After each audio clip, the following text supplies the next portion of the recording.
एक साथ ओमकार मंत्र का उच्चारण करेंगे। ओमकारं बिंदु संयुक्तं नित्यं ध्यायन्ति योगिनः कामिदं मोक्षदं चैव ओंकाराय नमो नमः। ओम शांति शांति शांति। अपने हाथों को मिलाएं, अपने रब करें, अपनी आंखों पर लगाएं, धीरे से आंखें खोलें। सभी को नमस्ते, सदा रहो हंसते। लास्ट टाइम हम नमस्कार। ओम जी फंडामेंटल ऑफ योगा में मैं स्क्रीन के जरिए दिखा देना ये चाहता हूँ ये उसके अच्छा लिए। लगा सर। सभी को नमस्ते, सदा रहो हंसती।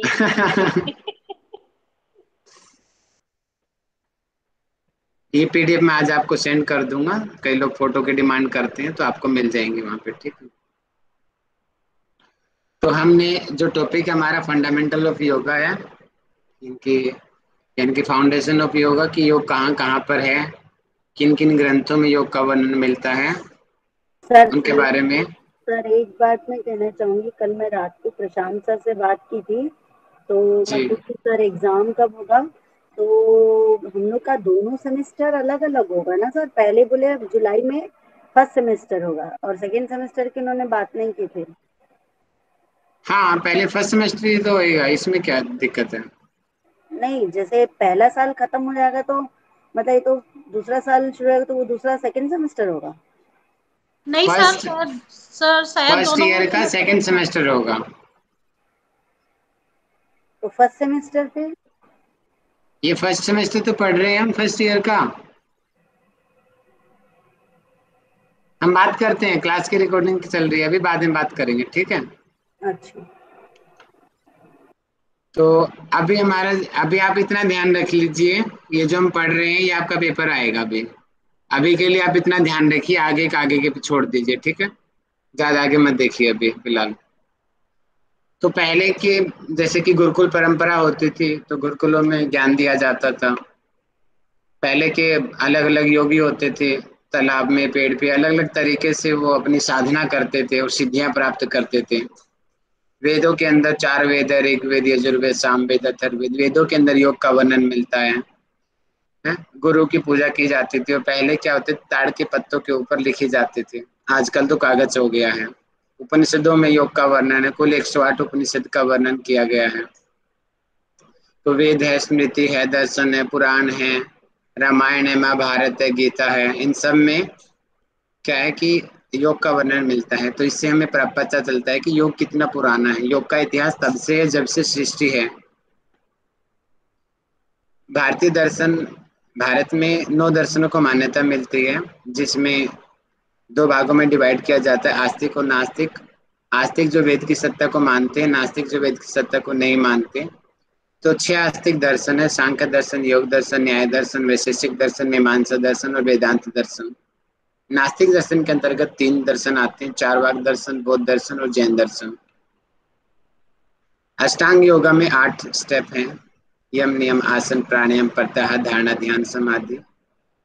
तो साधन दृष्टिकोण से देखते हैं, साधकों की दृष्टि से 3 प्रकार के साधक होते हैं, अधम कोटि के साधक, मध्य कोटि के साधक, उत्तम कोटि के साधक। अधम कोटि के साधक जो होते हैं उसके लिए जो है कि अष्टांग योग का उनको पालन करना चाहिए, जिससे उनको सिद्धियां प्राप्त होगी और मुक्ति मिलेगी।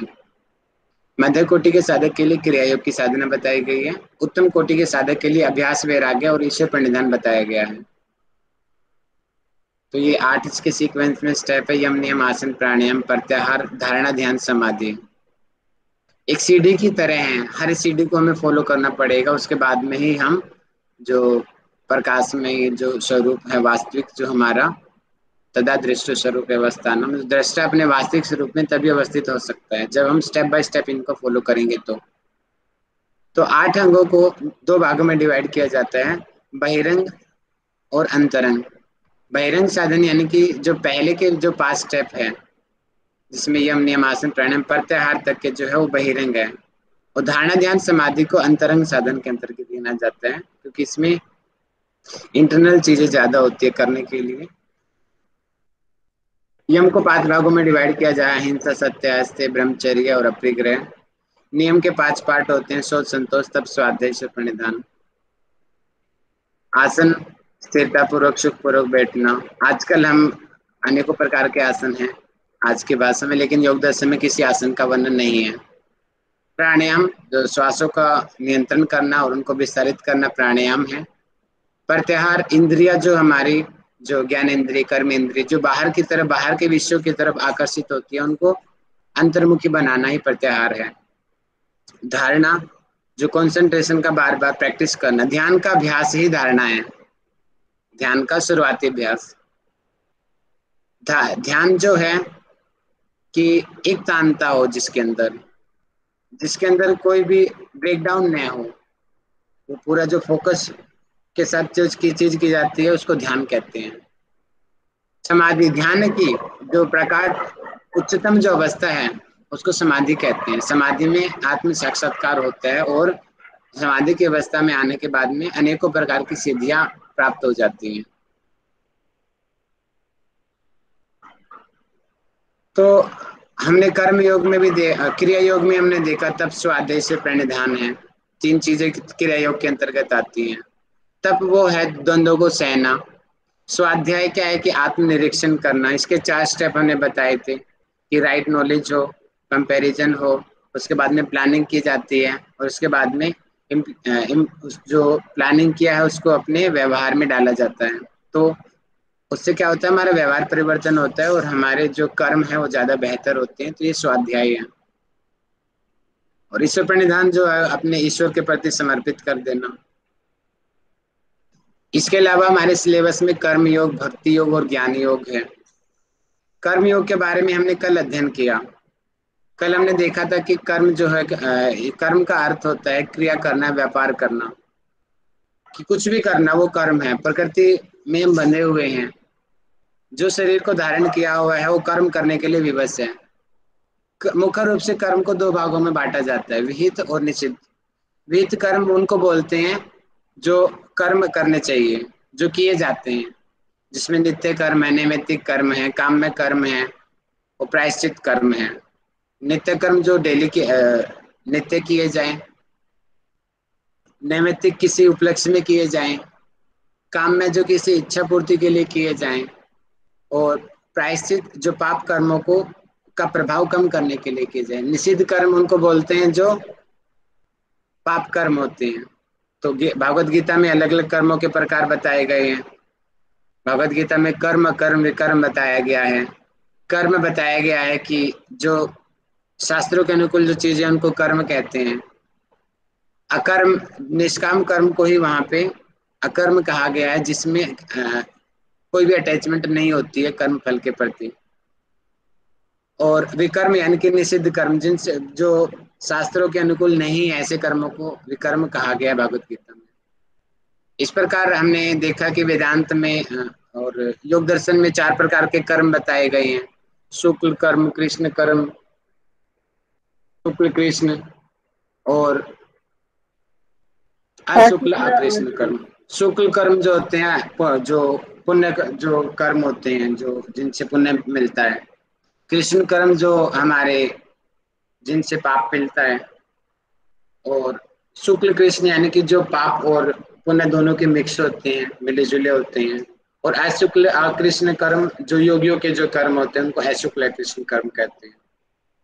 और हमने वेदांत में देखा कि 3 भागों में कर्म को बांटा गया, संचित कर्म, प्रारब्ध कर्म और क्रियमान कर्म।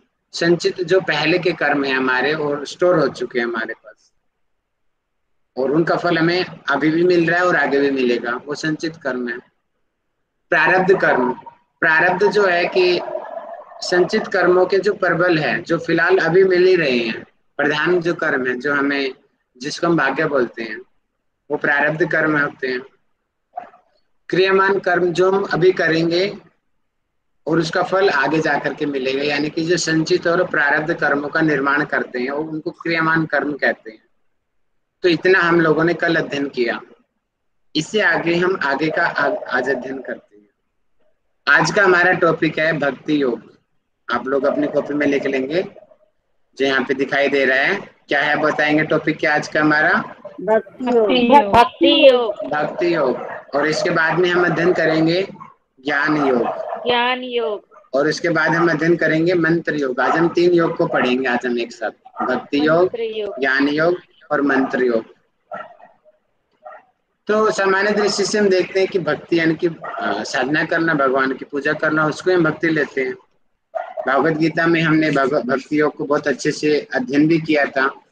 अब कोई मुझे बताएगा भगवत गीता में किस अध्याय में भक्ति योग का वर्णन है? 12 अध्याय। 12वां और एक अध्याय। जगह और है मुख्य रूप से 7वें अध्याय में। 7वें अध्याय में भी है। 7वें अध्याय में 4 प्रकार के भक्त बताए गए हैं। बताइए कौन कौन से भक्त हैं?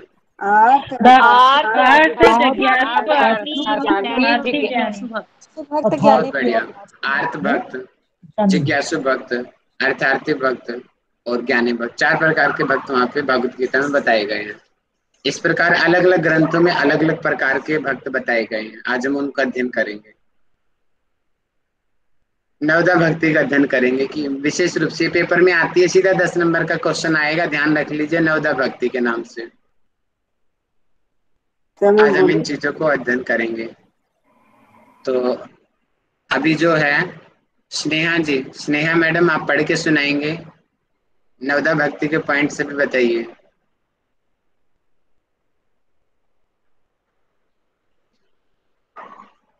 जी सर। मैं बोलूं? जी नवधा भक्ति अर्चन, वंदन, साख्य, आत्मसमर्पण, श्रवण, कीर्तन, स्मरण, पूजन, वाक्य। ठीक है जी, इसके पीछे भक्ति जुड़ जाएगा। अर्चना करना, वंदन करना, ये साख्य आएगा। साख्य यानी कि मित्रता, जो सुदामा और कृष्ण वाली जो भक्ति थी, मित्र वाली भक्ति थी वो। आत्मसमर्पण, श्रवण, कीर्तन, स्मरण, सेवन और दास्य। इसका एक श्लोक भी है। चलिए स्नेहा मैम आप मेरे पीछे से बोलेंगी। श्रवणम कीर्तनम विष्णु, श्रवणं कीर्तनं विष्णु, स्मरणम पाद सेवनम, स्मरणं पादसेवनम्, अर्चनम वंदनम दास्यम, अर्चनं वन्दनं दास्यम्, साख्यम आत्मनिवेदनम। सख्य आत्मनिवेदनम्। तो ये 9 प्रकार के जो है नवदा भक्ति बताई गई है और ये भागवत पुराण के अनुसार है। तो अभी हम पहले एक बार बेसिक दोबारा से पढ़ लेते हैं भक्ति योग का। आप लोगों के दिमाग से स्किप हो गया होगा तो मैं फिर दोबारा से उसको रिवाइज करा देता हूँ आपको। बुक का पेज नंबर 134 आप निकाल लेंगे जिनके पास प्रिंट आउट है, बाकी लोग लिखते रहेंगे भक्ति योग।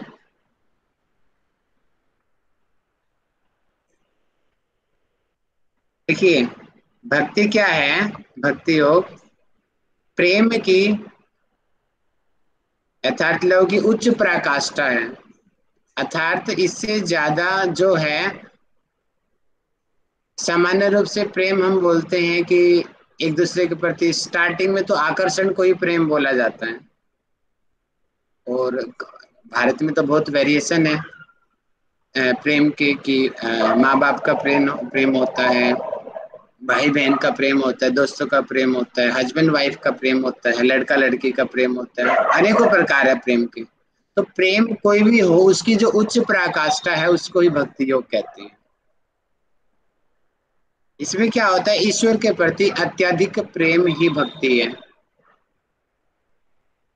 यानी कि इसमें हम लव तो करते हैं लेकिन लव जो हम करते हैं वो हम गॉड से करते हैं, उसको हम भक्ति कहते हैं।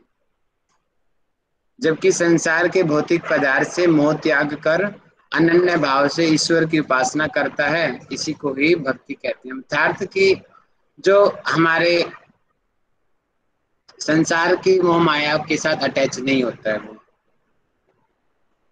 उसको अपने ईश्वर ही सब चीज दिखाई देती है, उसमें ही सब चीज है, उसके लिए सब कुछ वही होता है। तो भज सेवायाम धातु ध्यान रखेंगे, बोलेंगे कौन सी धातु? भज सेवायम धातु। भज सेवायम धातु में तीन, ये आधा कै ती कितन प्रत्यय लगाकर भक्ति शब्द बनता है और इसका अर्थ होता है सेवा करना, पूजा करना, उपासना करना या संगतिकरण। बताएंगे भक्ति का अर्थ क्या है?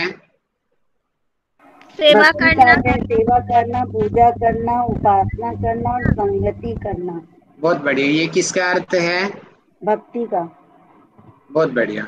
इसमें क्या होता है? भक्ति भाव से, यानी कि जो भक्त होता है ना, भक्ति जो भाव से ओतप्रोत साधक पूर्ण रूप से या ब्रह्म है या ईश्वर के या फिर उसका इष्ट देवता है के भाव में भावित होकर सर्वतो भावेन तद रूपता की अनुभूति को अनुभव करता है। अर्थात सर्वतो भावेन तद रूपता, सब कुछ वही है, भगवान ही है सब कुछ उसके लिए।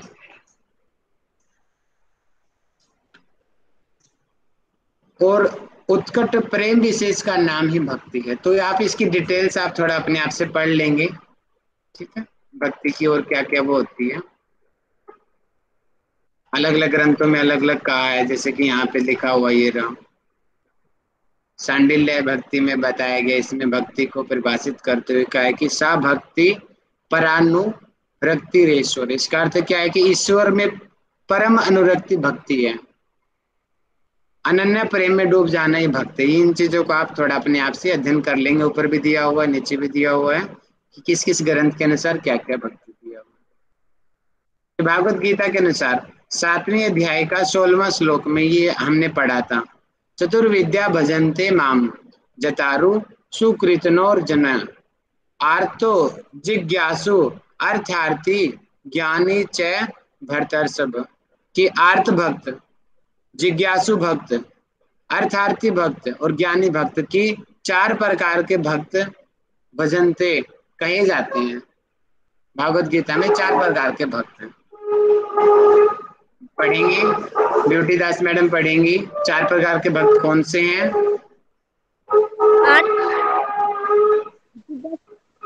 अर्थात ज्ञानी भक्त। बहुत बढ़िया। आर्त भक्त, जिज्ञासु भक्त, अर्थार्थी भक्त और ज्ञानी भक्त। अब इन चीजों को उस दिन मैंने ऐसे नॉर्मल बताया था, यहाँ पे आप थोड़ा सा और डिटेल में पढ़ लेंगे। हमने पढ़ा था कि द्रौपदी के पास जो संकट आया, द्रौपदी का चीरहरण जब जहाँ पे हो रहा था, उसने बिल्कुल अंत में, जब पहले तो उसने आसपास में पितामह भीष्म, धृतराष्ट्र, अपने पतियों के सामने, द्रोणाचार्य के सामने बोला कि आप जो है कि मेरी रक्षा करो। जब देखा कि सब कोई भी रक्षा करने के सामर्थ्य नहीं है, तो अंत में लास्ट में उसने यानी कि आर्त भाव से पूरी तरीके से पीड़ित होकर के अंत में भगवान को याद किया। यानी कि ऐसे भक्त को आर्त भक्त कहते हैं। जिज्ञासु भक्त यानी कि भक्त तो वो हैं लेकिन उनको जिज्ञासा है, क्यूरियोसिटी है।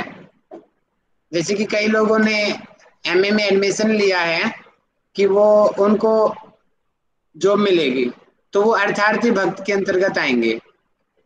लेकिन कई लोगों ने एमए में एडमिशन इसलिए लिया है कि उनकी जिज्ञासा है, उनको ज्ञान को जानना है कि क्या होता है योग, क्या उपनिषद, क्या पुराण, क्या भागवत गीता। तो जिज्ञासा के कारण उन्होंने आज एमए की क्लास कक्षा में एडमिशन लिया है और उसी की वजह से पढ़ाई कर रहे हैं। जबकि उनको लालच नहीं है, उनके पास पैसे की कमी भी नहीं है, सिर्फ जिज्ञासा है जानने की। जैसे कि यहाँ पर अर्जुन को थी जिज्ञासा। और घेरंड संहिता में हमने देखा था, बताएं घेरंड संहिता में किन लोगों का संवाद है?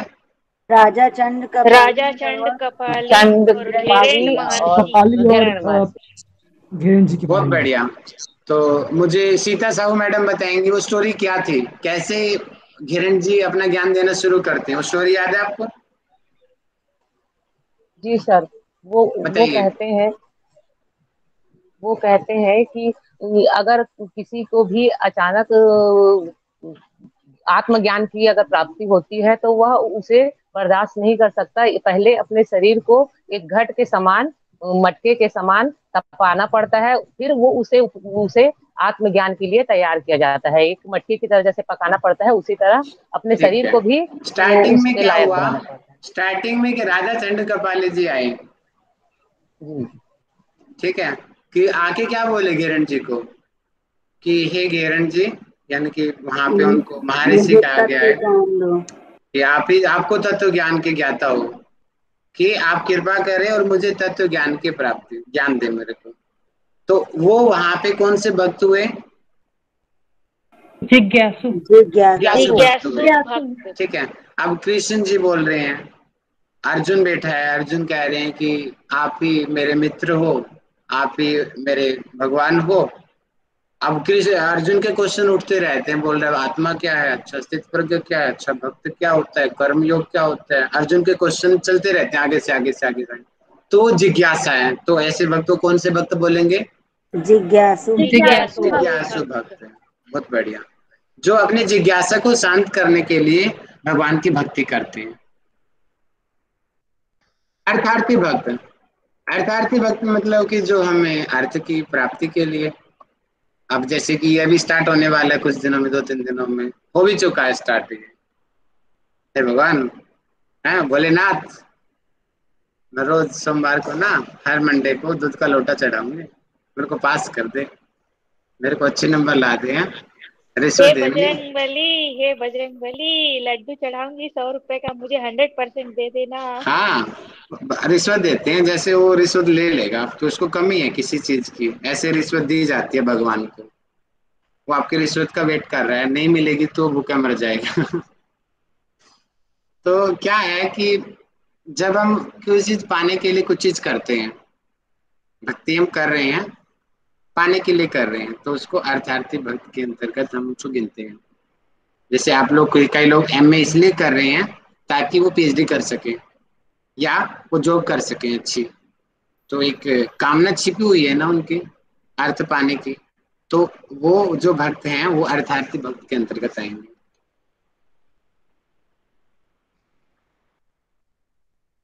ज्ञानी भक्त,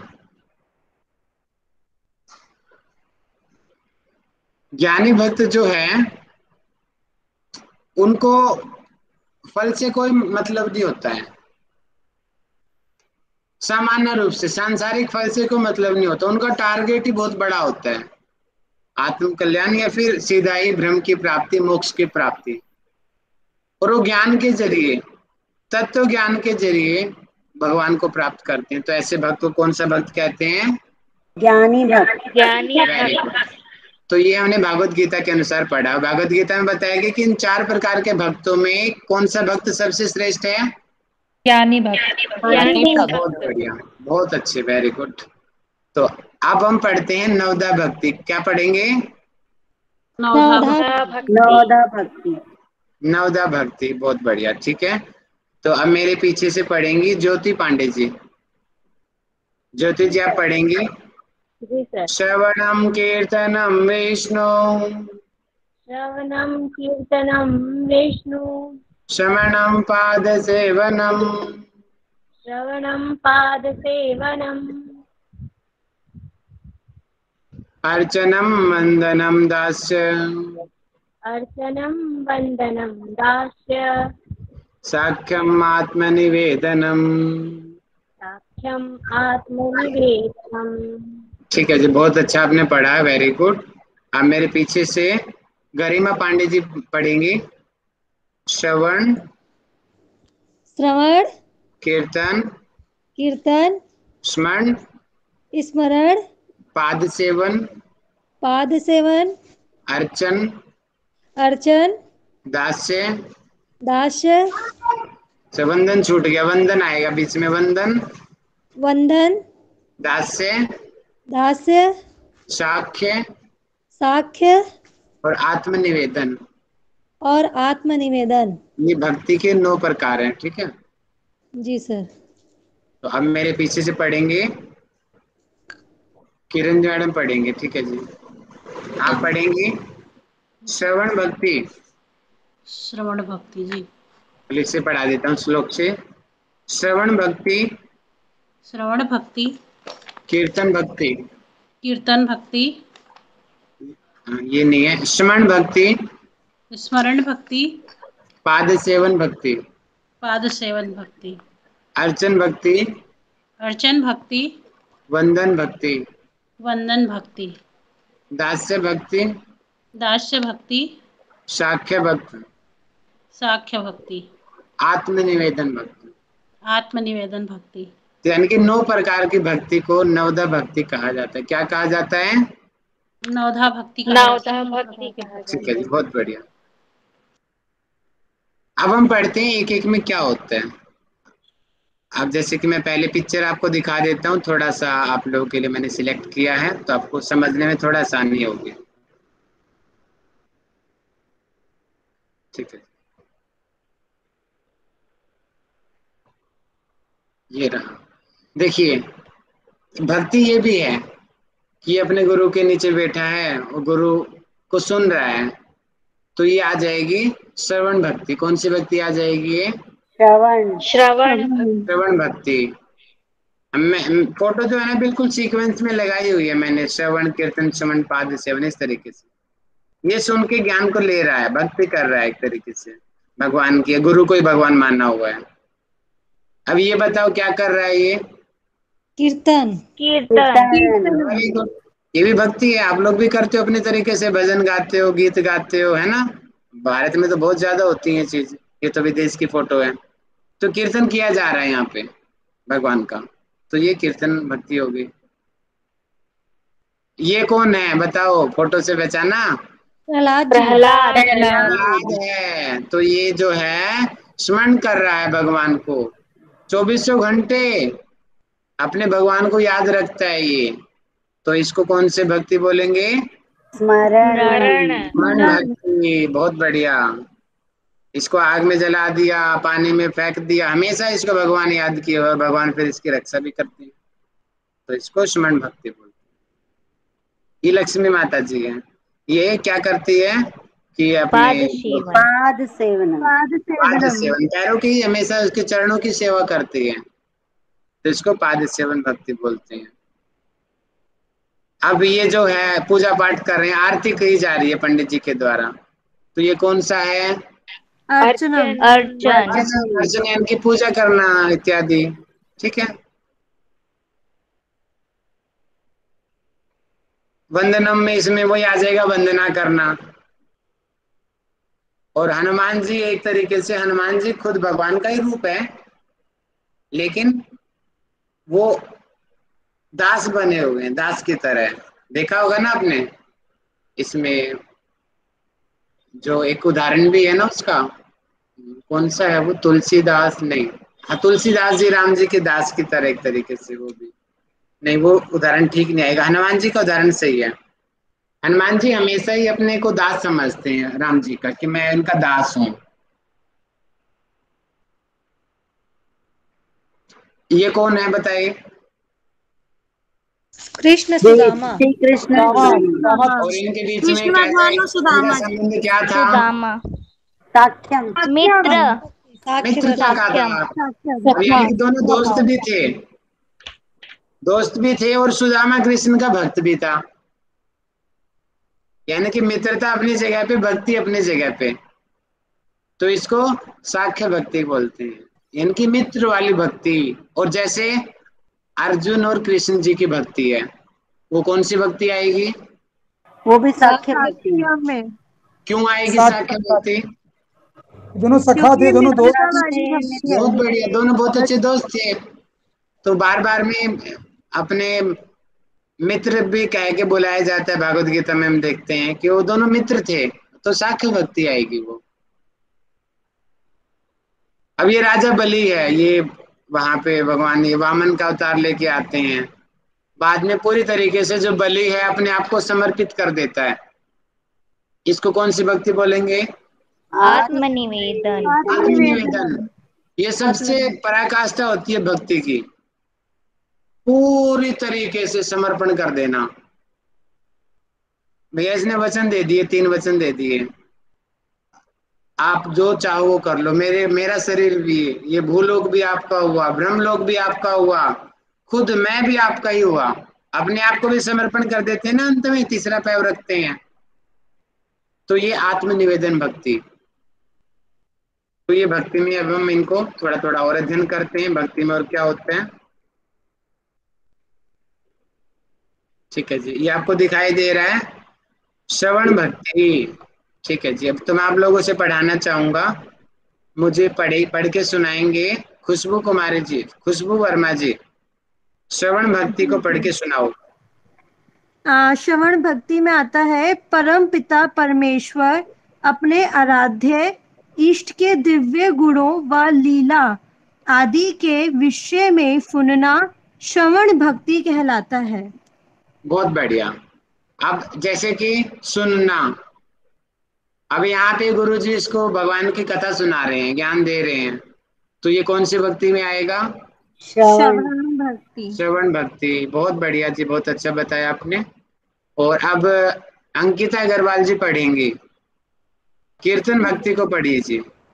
कीर्तन भक्ति। कीर्तन से आप भली भांति परिचित होंगे।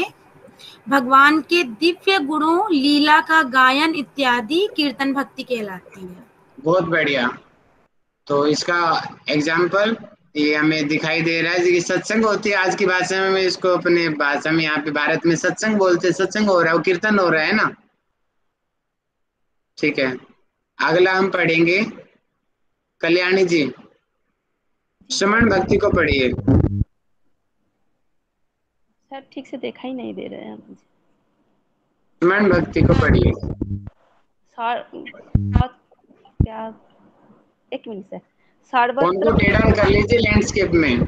हाँ, सर्वत्र भगवान का स्मरण करना, अपने आराध्य की लीला गुणों का निरंतर भाव से स्मरण करना स्मरण भक्ति करते हैं।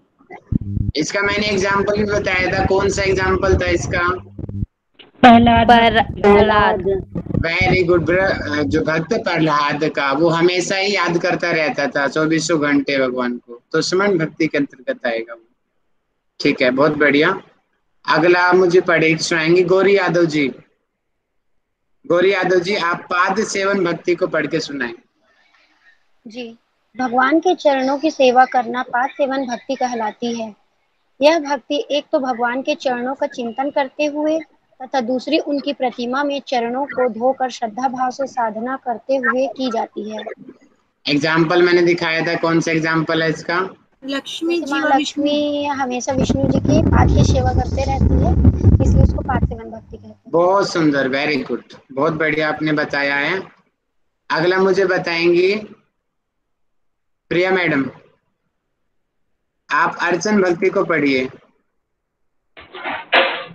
अर्चन भक्ति का अर्थ है पूजा करना या पूजा मानसिक रूप से या स्थूल रूप से अपने आराध्य की हो सकती है, की हो सकती है।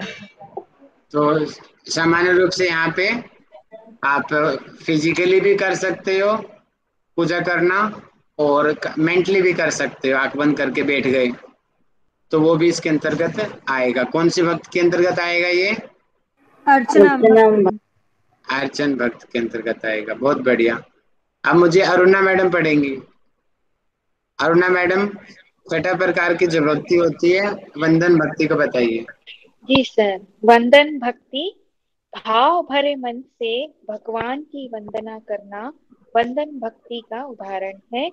वैदिक ऋचाओं भक्तों के द्वारा भगवान की स्तुति करना वंदन भक्ति का उदाहरण है। स्तुति करना, जैसे कि हम इसमें क्या करते हैं, जैसे कि ये तो गायत्री की हो रही है, तो इसमें गायत्री माता की पूजा हो कर तारीफ की जाती है। हनुमान चालीसा में जय हनुमान ज्ञान सुगुण सागर, उसकी इतनी तारीफ कर देते हैं, हनुमान जी आ जाएंगे पागल होके, इतनी तारीफ कर देते हैं। सुन रहे होंगे तो सच में आ जाएंगे। एक तरीके से गोला लगाया जाता है, चूना लगाया जाता है, भगवान की तारीफ इतनी कर दी जाती है, सुन रहा होगा तो आ जाएगा, है ना। तो वंदना की जाती है, उसके गुणों के बारे में अच्छे से स्तुतियां गाई जाती हैं, उसके बारे में उसने क्या क्या किया है, हनुमान जी ने क्या क्या कर चुके हैं, सब सुनाएंगे कि कैसे उसने उनको मारा। राम जी की स्तुति कर रहे हैं, राम जी का पूरा चरित्र सुना दिया, वंदना कर दिया। एक तरीके से वंदन को हम आरती से भी समझते हैं, जो आरती जो की जाती है ना, ओम जय जगदीश हरे, आरती में भी क्या चीजें की जाती है, भगवान की तारीफें की जाती है। जो ध्यावे नित्य फल पावे, ज्ञान के बाद में बोला जाता है कि जो आरती करेगा उसके सब काम सब इच्छाएं पूरी हो जाएगी। आरती में ही फल भी बता दिया जाता है, वंदना करते करते आपको ये फल मिल जाएगा। और 7वीं प्रकार की भक्ति, इसको पढ़ेंगे प्रेरणा जी। 7वें प्रकार की भक्ति को पढ़िए। अपने आप को भगवान का दास समझना, अपने आप को भगवान का सेवक समझना दास भक्ति का उदाहरण है, जैसे हनुमान जी श्री रामचंद्र जी के प्रति रखते हैं। बहुत बढ़िया, रखते थे। हाँ, है भी मान सकते हैं अगर आप प्रेजेंट में लेके चलते हो तो उनको, है थे, ठीक है। जैसे वो थे, जैसे को हमेशा ही उनके चरणों की ही पूजा करते थे और उनके अलावा उनको और कुछ नहीं दिखाई देता था। जैसे कि एक बार कहानी भी है, घटना हुई, उसमें सीता जी उनको एक बहुमूल्य एक माला देते हैं और माला को तोड़ तोड़ के फेंक देते हैं, बोलते हैं मुझे राम जी तो दिखे नहीं है। तो क्योंकि वो उनको सिर्फ राम जी से मतलब है और उनको किसी से कोई मतलब नहीं है। अगली जो भक्त है, अगला हम पढ़ते हैं अभी नीलू सोनी जी। नीलू जी नंबर 8 टाइप का जो है शाक्य भक्ति, आप इसको पढ़ के सुनाएं। जी सर। जी पढ़िए। साख्य भक्ति। साख्य का अर्थ है मित्र, अपने आराध्य को अपना मित्र समझना। जैसे सुदामा कृष्ण, अर्जुन कृष्ण इस भक्ति के उदाहरण हैं। बहुत सुंदर, वेरी गुड। 9वां प्रकार हम पढ़ेंगे, ब्यूटी दास मैडम पढ़ेंगे। 9वां प्रकार आप पढ़िए। आत्मनिवेदन भक्ति। आत्मनिवेदन भक्ति अपने को भगवान के स्वरूप में अर्पण कर देना बहुत कहलाती है। बढ़िया। इसका उदाहरण क्या दिया था? ये जो भक्ति को ये भक्ति पराकृष्टो जो है। ठीक है, बाकी कौन बताएगा एग्जाम्पल मैंने क्या दिया था यहाँ पर? राजा बलि, राजा मनु और राजा बलि और बसुकर का उसके बारे में। बलि, राजा जी बलि जी, का राजा बलि पूरे तरीके से समर्पित कर दिया।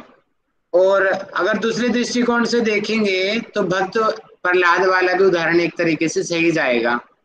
आग में जला रहे हैं, इसने पूरे तरीके से भगवान को ही सौंप दिया, ये मेरा शरीर आपका ही है, आप इसको जलाओ या कुछ भी करो। ये इनडायरेक्टली समझ में भी आएगा और ये आत्मनिवेदन में भी आएगा, क्योंकि पराकाष्ठा है। भक्त प्रहलाद इनकी भक्ति को सर्वश्रेष्ठ भक्ति माना जाता है। ठीक है जी, तो ये हो गया है। कौन सी भक्ति का प्रकार था ये? आत्मनिवेदन। नवदा भक्ति। हमने नवदा भक्ति को पढ़ लिया। अब नवदा भक्ति ये जो है, अब इसकी और प्रकाष्ठा है, उसको बोलते हैं रागात्मिका भक्ति। क्या बोलते हैं? आत्मिकता भक्ति। ठीक है, अब इसको कौन पढ़ के सुनाएगा मुझे? सर मैं पढ़ूं? इसको पढ़ेंगे माधी मैडम पढ़ेगी। चलो जी, पढ़ो जी। जब नवधा भक्ति अपनी चरम अवस्था में होती है तब रागात्मिका भक्ति की शुरुआत होती है। देखिए ध्यान से देखिए, नवधा भक्ति की चरम अवस्था मतलब कि इससे पहले में से ये 9 प्रकार की भक्ति में से कोई भी एक भक्ति करेंगे, उसकी चरम अवस्था मतलब कि उसकी हाईएस्ट स्टेज, उसके बाद में रागात्मिका भक्ति स्टार्ट होती है। ध्यान दीजिए, यहाँ से स्टार्ट हुई है, आगे पढ़िए। जब नवधा भक्ति अपनी चरम अवस्था को पार कर जाती है और अंतःकरण में एक अलौकिक भक्त प्रेम भाव उत्पन्न होने लगे तो रागात्मिका भक्ति एक अनुभूतिका अवस्था है।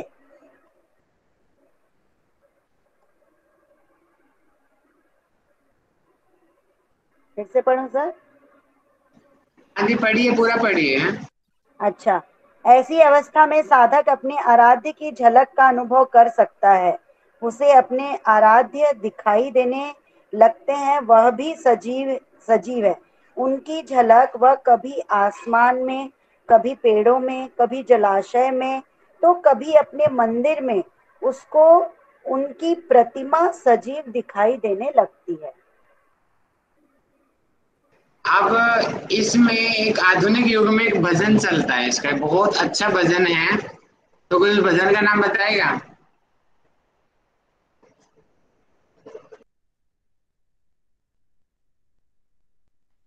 देखिए एक भजन सुना होगा ना, भगत के वश में है भगवान, कोई सुनाएगा? हाँ सर। सुनाइए, कौन सुनाएगा? कौन? अरे मजे मजे में पढ़ाई करनी है हम लोगों को। किसी को आता है ये भजन? सर सुने हैं पर याद नहीं है। ठीक है, तो इसमें क्या है, उसमें देखते हैं कि भगत के वश में है भगवान की, भगत जो चाहे भगवान इनके साक्षात सामने आ गए हैं उसके। इसको कौन सी भक्ति बोलते हैं? रागात्मिका। रागात्मिक भक्ति। ये कब आती है रागात्मिका भक्ति?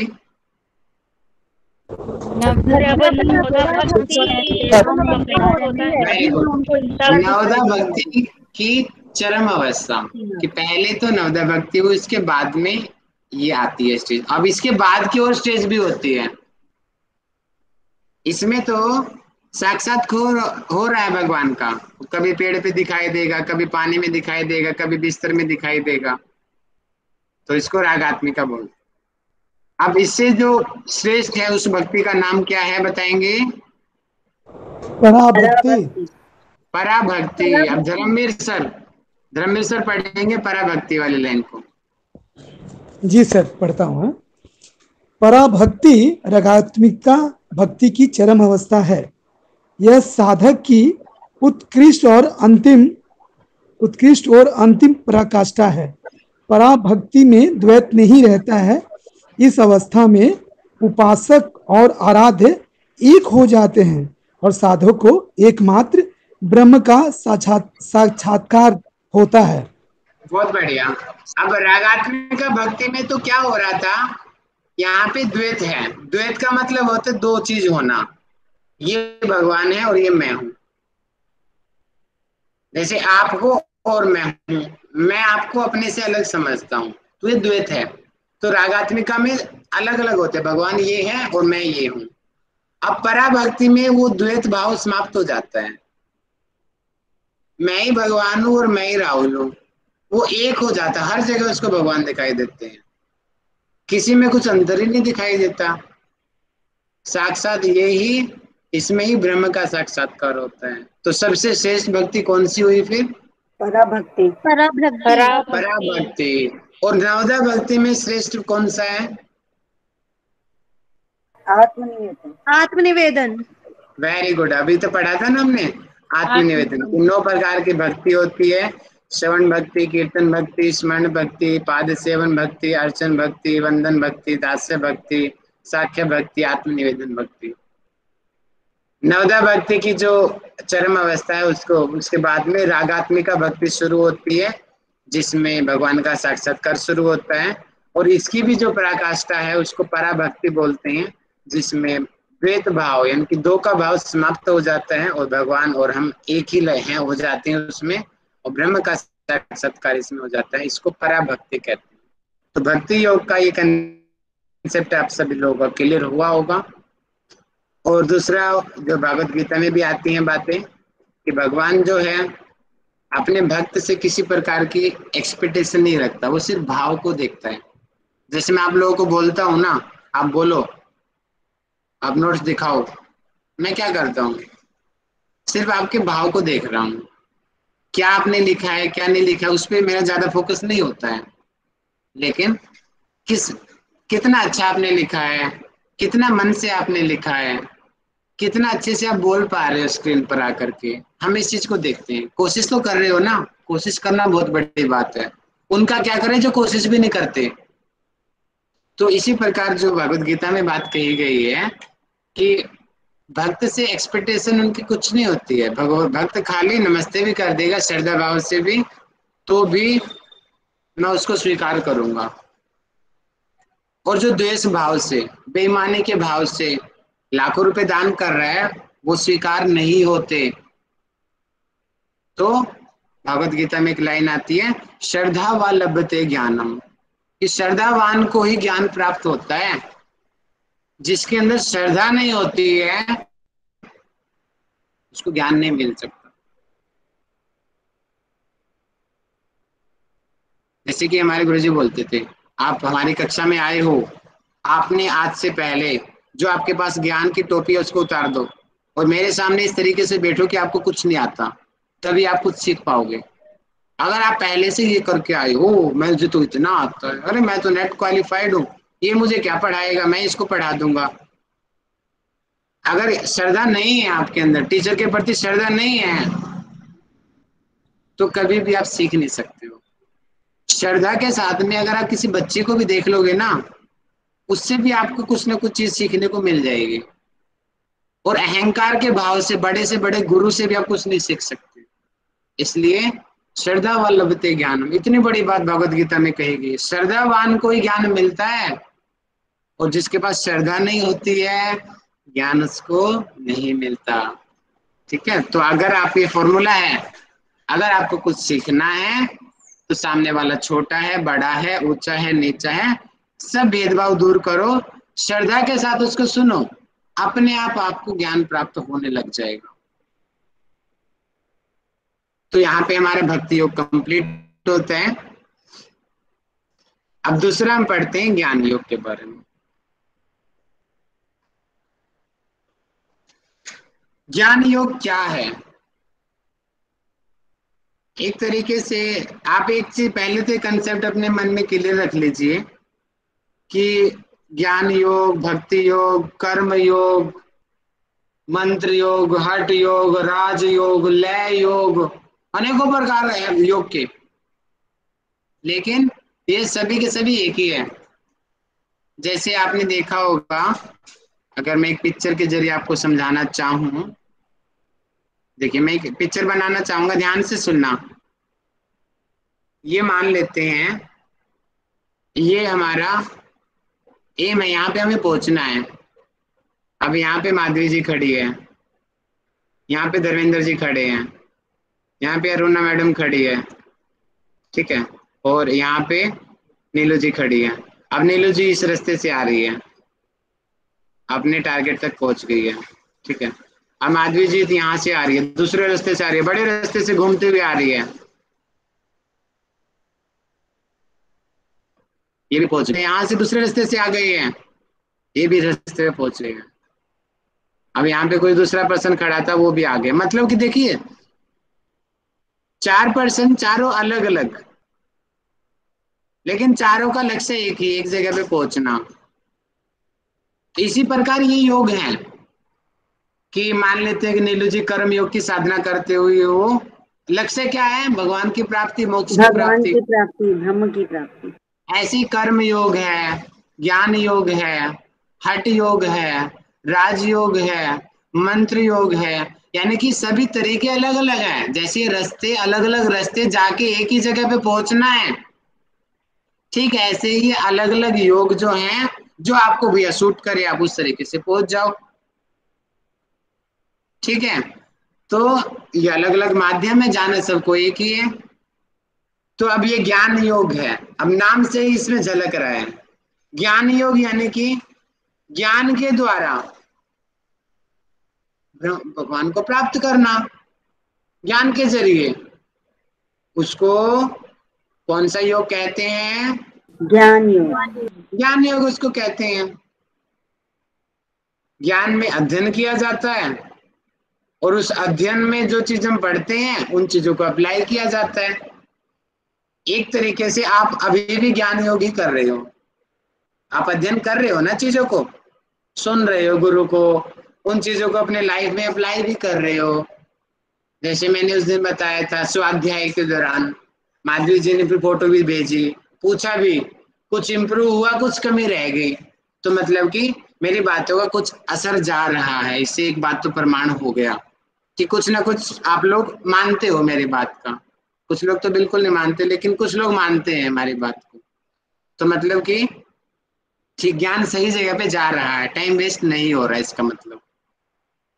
पूरा मानते हैं सर, पूरा मानते हैं। पूरा दिन भर आप ही को दे दिए, दिन रात एक कर दे रहे हैं, सपने में भी अब आने लग जाओगे आप तो। आपका वीडियो देख देख के नोट्स बनाते बनाते दिन बीत जा रहा है। चलो अच्छी बात है। अब ज्ञान योग की साधना, ठीक है, इनकी ज्ञान के जरिए भगवान को प्राप्त करना। तो वो ज्ञान योग के अंतर्गत आएगा। और ध्यान रखेंगे ज्ञान और कर्म भी अलग अलग नहीं है, दोनों को मिला जुला रूप है। वो ज्ञान को जब जीवन में अप्लाई किया जाता है तो कर्म भी मिल जाएगा इसके अंदर अपने आप ही। इसको दो भागों में बांटा जाता है, पढ़ के सुनाएंगे कौन कौन से दो भाग हैं। बहिरंग साधना, अंतरंग साधना। ठीक है, बहिरंग साधना और अंतरंग साधना। अब बहिरंग के अंतर्गत आएगा, इसको पढ़ेंगे प्राणायाम प्रत्याहार। मानस साहू, अच्छा सीता साहू जी, आप इसको पढ़ के सुनाएंगे मुझे। बहिरंग साधन में क्या क्या है? साधना में साधन आएगा जी, साधना एक तरीके, ठीक है, साधन है। जैसे कि हमने अष्टांग योग के साधन कौन कौन से थे, सीता जी बताइए बहिरंग में। जी सर, बहिरंग में है यम, नियम, आसन, प्राणायाम और प्रत्याहार। और अंतरंग साधन कौन से हैं अष्टांग योग के? धारणा, ध्यान, समाधि। बहुत बढ़िया, वो थे अष्टांग योग के। ध्यान रखना कौन से योग के? अष्टांग योग। अष्टांग योग। और अभी हम कौन सा योग पढ़ रहे हैं? ज्ञान योग। तो ये डिफरेंस ध्यान रख लेना, मिला मत देना आपस में, एक दूसरे में मिला दो। चलिए सीता मैडम आप ये पढ़ के सुनाओ मुझे, बहिरंग साधन क्या है? जी, जब साधक ज्ञान योग के मार्ग अग्रसर होता है तो प्रारंभ में उसे कुछ नियमों का पालन करना आवश्यक होता है। उन्हीं नियमों की बातों को बहिरंग साधन कहते हैं। इन बहिरंग साधनों को संख्या में 4 होने की वजह से साधन चतुष्टय भी कहा जाता है। इन साधनों का विवेचन निम्नानुसार है। पहला विवेक, दूसरा वैराग्य, तीसरा षष्ठ संपत्ति और मुमुक्षुत्व। वेरी गुड, बहुत बढ़िया। अब एक कंसेप्ट ये क्लियर हो गया कि साधन चतुष्टय किसको कहते हैं। किसको कहते हैं साधन चतुष्टय? विवेक, वैराग्य, संपत्ति, मुमुक्षुत्व। ठीक है जी। नॉलेज में और एक और बोलते हैं, मुझे पता है वही चीज पूछ रहे हो आप, धर्म अर्थ काम मोक्ष, है ना? वो भी साधन चतुष्टय ही है। ठीक है, धर्म अर्थ काम मोक्ष, और ये भी साधन चतुष्टय ही है। ओके, यही क्वेश्चन था, कुछ और क्वेश्चन था आपका? सर इसे 4 पिलर्स ऑफ नॉलेज अलग है। हाँ, वो अलग बोल रहे थे वो। ठीक है जी। तो यहाँ पे हम अपने साधना पक्ष को इसको देख रहे हैं, वो अपनी जगह पे वो भी सही है, वो भी साधन चतुष्टय ही है। ठीक है, अब यहाँ पे हम देख रहे हैं, पढ़ेंगे दोबारा से। 1 पे क्या है? विवेक। 2 पे क्या है? वैराग्य। 3 पे षट संपत्ति। 4 पे। तो ये कौन से साधन है? ये साधन बहिरंग बहिरंग साधन। बहिरंग का अर्थ क्या होता है? साधना चतुष्टय है ये, जो बाहर से की जाती है, जैसे हमने अष्टांग योग में देखा था, यम, नियम, आसन, प्राणायाम फिजिकली होती है ना चीजें, ये ज्यादातर मेनली, इसलिए बहिरंग इनको कहते हैं। और धारणा, ध्यान, समाधि मोस्ट प्रोबेबिलिटी वो इंटरनली चीजें हैं सारी, तो वो अंतरंग के अंतर्गत आती है। ठीक इसी प्रकार इसमें जो अंतरंग है, अंतरंग में 4 आते हैं इसके अंदर, अंतरंग साधन। तो 4 पढ़ेंगे। पहला क्या है? श्रवण। दूसरा क्या है? मनन। तीसरा निधिध्यासा। और चौथा साधन समाधि। तो क्या है 4 ये? अंतरंग साधन। ठीक है जी, देखिए साधन चतुष्टय दिया, विवेक, वैराग्य, षट संपत्ति, मुमुक्षुत्व। और ये जो दिए गए अंतरंग साधन, श्रवण, मनन, निधि, ध्यान और समाधि।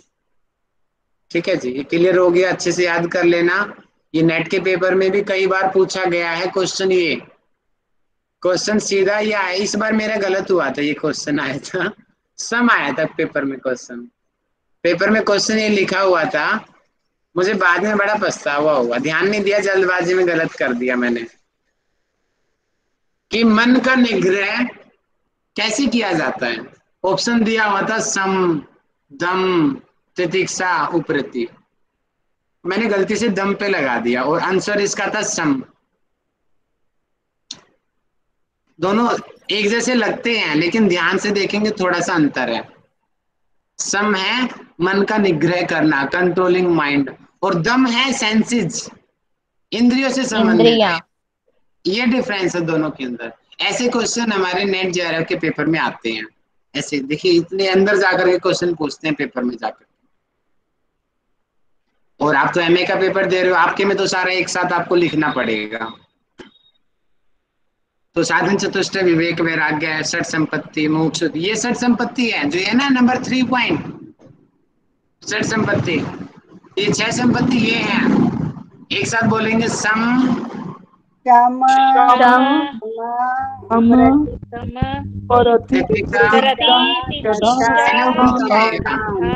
ये सीक्वेंस गड़बड़ है। उपरति नंबर 3 पे आएगा, तितिक्षा नंबर 4 पे आएगा। नहीं सर, तितिक्षा 3 पे, उपरत यहाँ पे तो उपरति 3 पे ही दिया है। नहीं सर, बुक में उपरति तीसरे नंबर पे ही है सर। उपरति 3 नंबर पे है, तितिक्षा चौथे नंबर पे। हाँ, मैं कह रहा हूँ ना, उपरति पहले आएगा, तितिक्षा बाद में आता है। सीक्वेंस भी आती है पेपर में कई बार। यस सर, क्षमा, दम, उपरति, तितिक्षा, श्रद्धा, समाधान। ये फोटो मैंने गूगल से लिया है, शायद मैंने उस टाइम ध्यान नहीं दिया, तो आप सीक्वेंस चेक कर लें, गलत है सीक्वेंस, ठीक है। राइट सीक्वेंस ये है, बुक में सही है सर। राइट सीक्वेंस है, उपरति नंबर 3 पे आता है। उपरति, तितिक्षा, श्रद्धा, ये श्रेय आएगा, टाइपिंग मिस्टेक है, ठीक है, श्रद्धा और समाधान। तो ये 6 संपत्ति के अंतर्गत आती हैं। तो जब दोबारा से बताएंगे षट संपत्ति के अंतर्गत क्या क्या चीजें आती हैं।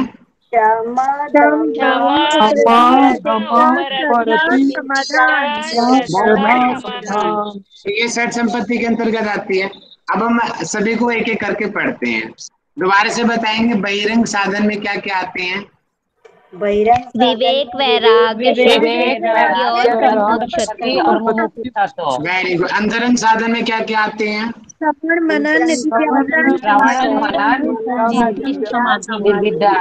Very good. अब हम पढ़ रहे हैं बहिरंग साधन का विवेक। क्या पढ़ रहे हैं अब हम। बहिरंग साधन का विवेक जी, ये आपके सामने है, ठीक है। अब इसको हम पढ़ते हैं। अब इसको पढ़ के मुझे सुनाएंगे अर्पित मिश्रा जी। आप ये पढ़ के सुनाएंगे मुझे विवेक से लेकर। हाँ जी सर, पेज नंबर क्या है। स्क्रीन पे दिखाई नहीं दे रहा क्या। नहीं सर, आप बच्चे दिखाई दे रहा है सर। हाँ सर। प्रिय पाठकों, विवेक का आशय है कि अच्छे बुरे सही गलत नित्य अनित्य का यर्थ बोध अर्थात ज्ञान के अनुसार नित्य वस्तु को नित्य और अनित्य वस्तु को अनित्य माना है। नित्य वस्तु विवेक है। इसके अनुसार एकमात्र। रुक जाएं, यहाँ पे रुक जाएं। ये वाली संस्कृत की लाइन याद कर लेना। नित्य वस्तु विवेक क्या है। नित्य वस्तु विवेक। यहाँ पे विसर्ग भी लगा सकते हैं। नित्य वस्तु विवेक क्या। नित्य वस्तु विवेक मतलब कि नित्य को नित्य है और अनित्य को अनित्य है। जो चीज देखे उसको विवेक कहते हैं। यानी कि जैसे कि बुजुर्ग लोग इस श्रेणी में आते हैं। बुजुर्ग लोगों को या एक्सपीरियंस लोगों को पता होता है कि ये आदमी धोखा देने वाला आदमी है, ये चोर आदमी है, ये अच्छा आदमी है। उनको एक्सपीरियंस से चीजें पता चल जाती है। अनुभव सबसे बड़ा अनुभव, डिग्री नहीं होती, सबसे बड़ा अनुभव होता है। तो क्योंकि उनके पास विवेक ज्ञान होता है, जीवन का अनुभव होता है बुजुर्गों के पास में, तो वो अच्छे बुरे सही गलत नित्य अनित्य यथार्थ मतलब सही ज्ञान, ज्ञानियों के अनुसार नित्य वस्तु को नित्य बोलेंगे, वो गलत को गलत बोलेंगे। तो अगर ऐसा है तो बोलेंगे ये विवेक से कार्य कर रहा है। बोलते हैं ना कि तेरा क्या विवेक हरण हो गया है क्या। विवेक यानी कि मति चली गई है क्या, बुद्धि काम नहीं कर रही है तुम्हारी। बुद्धि यानी कि विवेक, बुद्धि से निर्णय ले रहे हैं तो मतलब कि विवेक जागृत है हमारा। बुद्धि से निर्णय नहीं ले रहे हैं तो विवेक हमारा जागृत नहीं है, तो गलत कार्य होगा। और भगवत गीता में तो स्पष्ट कहा है, बुद्धि युक्त जहाती है उभय सुकृत दुष्कृते। बुद्धि से युक्त होकर अपने कर्मों को करो, बुद्धि से युक्त होकर के, अर्थात सही गलत को जांच परख करके कार्य को करो, तब आपको कार्य में कुशलता प्राप्त होगी। यज्ञस्व योगः कर्मसु कौशलम। बहुत बढ़िया। तो ये हो गया विवेक। वैराग्य, ठीक है, वैराग्य को पढ़ के सुनाएंगे मुझे, कौन रह गया? प्रिया मैडम पढ़ेंगे, चलो वैराग्य को आप पढ़ के सुनाओ। सर थोड़ा सा मेरे को, मैं उसमें देख रही हूँ ना, वैराग्य साधनों में दूसरे प्रमुख साधन है वैराग्य। वैराग्य का आशय है कि अलौकिक एवं परलौकिक सभी प्रकार के भाग, ऐश्वर्य एवं स्वर्गीय सुखों की मध्य एवं मिथ्या एवं अनित्य मानकर उनके, सर थोड़ा सा जूम, भोगने की इच्छा का पूरी तरह से परित्याग कर देना। वैराग्य के, ठीक है, रुक जाए यहाँ पे। मतलब एक क्या है कि चीजें होती हुई भी न होना, लिप्त न होना। जैसे कि मैंने अच्छे से खाना खा लिया, मेरा पेट भर गया, अब सामने रसगुल्ला आ गया, मेरा अपने इंद्रियों पे नियंत्रण है, मेरा खाना खा चुका हूं तो मैं नहीं खाऊंगा क्योंकि पेट मेरा भर चुका है। अब मुझे खाने से डिटैच हो गई है, और आप वैराग्य हो गया ना। लेकिन जो वैराग्य नहीं होता वो तो भरपेट खा लो, कितना खिला लो फिर खा देगा, वो वैराग्य नहीं है उसको। राग का अभाव ही वैराग्य है। राग क्या होता है? अटैचमेंट, और वैराग अटैचमेंट से दूर जाना। कि संसार के ऐश्वर्य यानी कि जो सुख सुविधाएं हैं उनको वो भोगता नहीं है। जैसे कि ऋषि महात्मा लोग क्या करते थे, जंगल चले जाते थे, हिमालय पर्वत पे चले जाते थे। राजा हैं, महात्मा बुद्ध का उदाहरण आपके सामने है। महात्मा बुद्ध जी राजा के घर में पैदा हुए,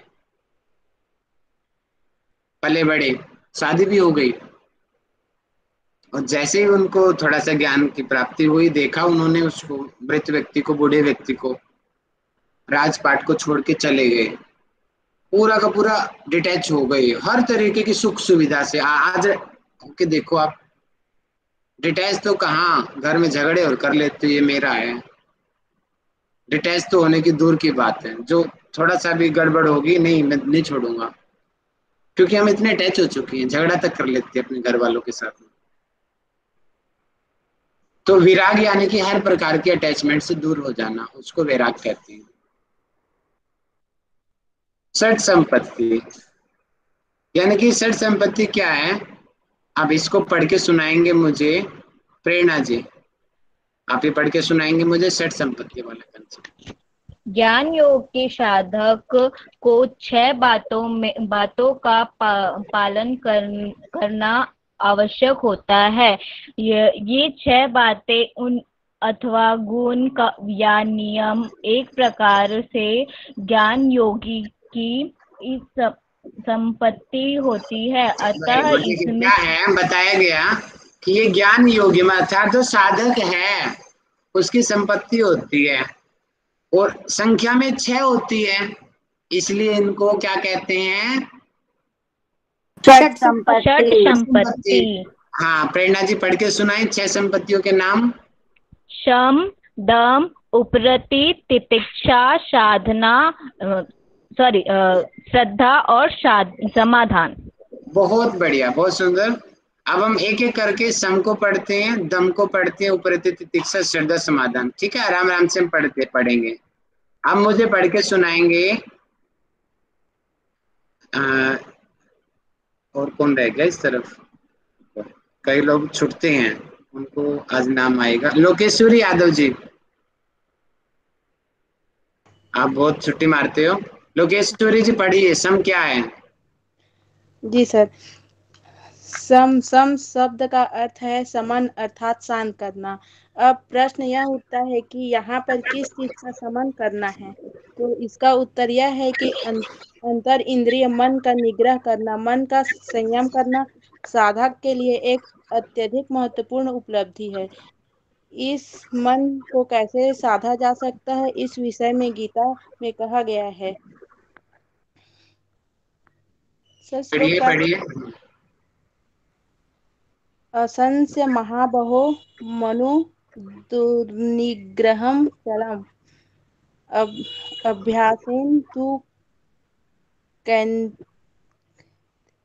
कैन्ते वैराग्येन च गृह्यसे। ठीक है, आप हिंदी पढ़ लीजिए डायरेक्ट ही, ये लिखा है, आंसर ये रहा हमारा कि मन बहुत चंचल है, उसको अभ्यास वैराग्य के द्वारा भगवत गीता में कंट्रोल करने के लिए बताया गया। अर्थात मन के निग्रह का नाम ही सम है। क्या है सम? मन की निग्रह। मन के निग्रह। Very good. ये क्वेश्चन इस बार नेट JRF में पूछा गया था और मेरा गलत हुआ था, मुझे पूरा याद है। ठीक है जी, आप लोग गलत मत होने देना अपना क्वेश्चन। मन के निग्रह का नाम क्या है? शम। सम है। अगला पढ़ेंगे दम। अब दम मुझे पढ़ेंगे मेघा केसरी जी। मेघा जी दम पढ़िए, इसमें कितना है दम दिखाइए।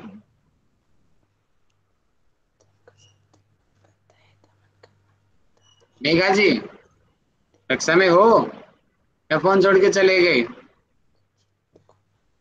ऐसे लोग चाहिए भाई, ऐसे इंटेलिजेंट लोग चाहिए जो फोन छोड़ के चले जाते हैं ना। गरिमा पांडे जी यस सर।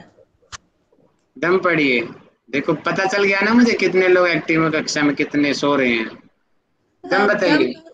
दम का शाब्दिक अर्थ है दमन करना, अर्थात चक्षु इत्यादि इंद्रियों को ब्रह्मा विषयों से हटाकर ब्रह्मा ने बाह्य जी, बाह्य। ब्रह्मा बाह्य अलग होता है। अच्छा सर, बाह्य विषयों से हटाकर चित्त को आत्मा में स्थिर करना ही दम है। तो बाह्य विषय क्या होते हैं बताइए आप? बाहरी विषय मतलब इधर उधर मन जो भटकते रहता है। विषयों से क्या तात्पर्य आपका? विषय क्या होते हैं? जैसे बाहर घूमना फिरना या खाने पीने का मन इधर उधर जो वेरी ध्यान गुड। भटकता है। हमारी इंद्रियों के विषय, जैसे कि जीवा का विषय रस है, टेस्ट है। आँख का विषय देखना, दृश्य है। कान का विषय सुनना है। अब उस सुनने वाले विषय को हम दर्द डिस्को भी सुन सकते हैं और भजन भी सुन सकते हैं। वो हमारी मर्जी है ना कि हम उस विषय को कहाँ कैसे लेके जाते हैं। जी जी। और उसी विषय को हम नाद अनुसंधान में भी लगा सकते हैं। तो नाद अनुसंधान हो गया अंदर का नाद, अंदर की अनुभूति, हटयोग में पढ़ा हमने। और म्यूजिक सुन रहे हैं हम लोग, बाहर के विषय हो गए हैं। तो यहाँ पे यही तो बात की जा रही है, दमन करना, उन इंद्रियों का दमन करना, ताकि हम अंदर की चीजों को सुन पाए, उनको अंतर्मुखी बना लेना, एक तरीके से प्रत्याहार की तरह। उसको ही दम कहते हैं। ठीक है। उपरति, उपरति को कल्याणी जी तुरंत माइक खोल के पढ़िए। उपरति। हाँ, कर्मों फलों का परित्याग करते हुए आसक्ति रहित होकर कर्म करना तथा उन्हें ईश्वर को समर्पित करना ही उपरति है। बहुत बढ़िया। यथार्थ क्या कहा गया है? आसक्ति रहित कर्मों को, अर्थात निष्काम कर्मों को उपरति कहते हैं। ओके जी। तितिक्षा को पढ़ेंगे अंकिता अग्रवाल। तितिक्षा पढ़िए। जी सर। साधना के मार्ग में आने वाले सभी प्रकार के कष्टों को बिना किसी प्रतिक्रिया के प्रसन्नता पूर्वक सहन करते हुए अपने लक्ष्य की प्राप्ति होती है। निरंतर साधना करने का नाम ही तितिक्षा है। बहुत बढ़िया, बहुत बढ़िया। कल्याणी जी एक्टिव नहीं हो, माइक तुरंत बंद किया करो, थोड़ा ध्यान रखो। है हम ग्रुप में बैठे हुए हैं। तो तितिक्षा जो है तप, जैसे तप होता है ना, तप को हमने पढ़ा है कि द्वंद्व को सहना, सहते हुए अपने कार्य को करना तप होता है। तो ठीक वही है, जब हम साधना करेंगे, जैसे आप लोग अभी अध्ययन कर रहे हो, अब घर में कोई आवाज लगा रहा है, कोई डिस्टर्ब कर रहा है, ये काम कर दो, ये काम कर दो, लेकिन आप अपने अड़िग हो, दृढ़ संकल्प ले लिया कि हम कक्षा नहीं छोड़ेंगे, तो वो उसको तितिक्षा बोलते हैं। ये अच्छी बात है, अच्छा पॉइंट है, ये बहिरंग साधन है। शुरू में आपको ऐसा करना पड़ेगा, तभी तो आपको सफलता मिलेगी। छोटे छोटे डिस्टरबेंस आएगी, आप अपने टेबल छोड़ के चले जाओगे, और बाद में आके बैठोगे, रिदम टूट गया और कुछ समझ में नहीं आएगा बाद में। तो एक रिदम होता है कक्षा का भी, कोई भी साधना करते हैं उसका एक लय होती है, साधना को करने की सीक्वेंस जहाँ टूट जाएगी पूरी साधना खराब हो जाती है, पूरा लेक्चर समाप्त हो जाएगा। अगर 2 मिनट मेरा नेटवर्क इशू आ जाए तो, और मैं उस बात को रिपीट ना करूं तो आपको आगे का पूरा लेक्चर समाप्त हो सकता है। जैसे कई लोगों ने देखा होगा ना, एक दो जो स्टार्टिंग का लेक्चर मिस कर दिया और बीच में आए, कुछ समझ नहीं आता उन लोगों को। जो कक्षा में 5 मिनट भी लेट हो जाते हैं ना, उनको लगता है कि बहुत कुछ छूट गया। ऐसा होता है एक्चुअल में। Yes sir. चाहे मैंने कुछ नहीं कराया हो, वो कक्षा में लेट हैं, उनको लगेगा सर ने क्या बता दिया होगा, तो पूरी कक्षा खराब हो जाती है उन लोगों की। इसलिए टाइम से आओ, बहुत मायने रखती है चीजें। ठीक है, ये तितिक्षा है। ये श्रद्धा, श्रद्धा को मुझे पढ़ के सुनाएंगे गौरी यादव जी। श्रद्धा को पढ़िए। जी सर। गुरु वाक्य एवं शास्त्र वाक्य, वेद वेदांत इत्यादि के वाक्य में अटूट निष्ठा एवं विश्वास का नाम ही श्रद्धा है। मतलब कि गुरु ने जो बोल दिया वही सही है, पूरी तरीके से समर्पित कर देना कि जो हमारे गुरु जी बोलेंगे या जो शास्त्र में लिखा हुआ है वो सही है। पूरा समर्पण भाव, उसको ही श्रद्धा कहते हैं। आजकल लोग श्रद्धा का गलत लाभ उठाते हैं, पाखंडी जो बाबा होते हैं। तो आज की भाषा में हम कहेंगे श्रद्धा रखो, अपनी आंख कान खोल के करो श्रद्धा। अंध भक्ति नहीं करनी है, भक्ति करो, क्योंकि आधुनिक युग कलयुग में हम बैठे हैं। भक्ति करो, हैं, पूजा भी करो।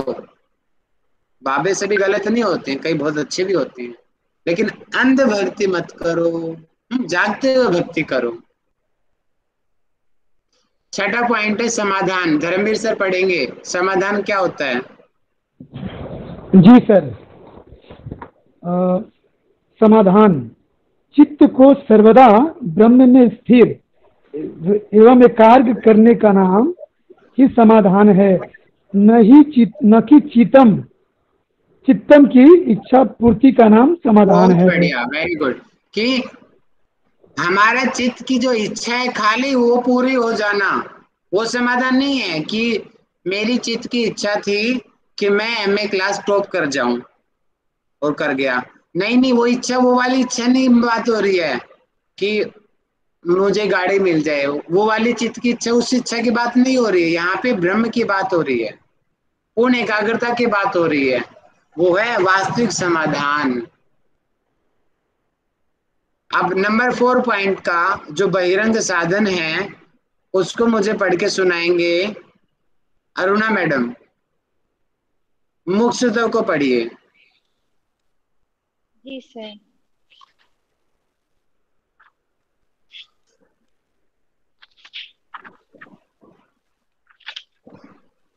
किसको बोले सर, बहिरंग साधन को? जी, मुमुक्षुता को पढ़िए।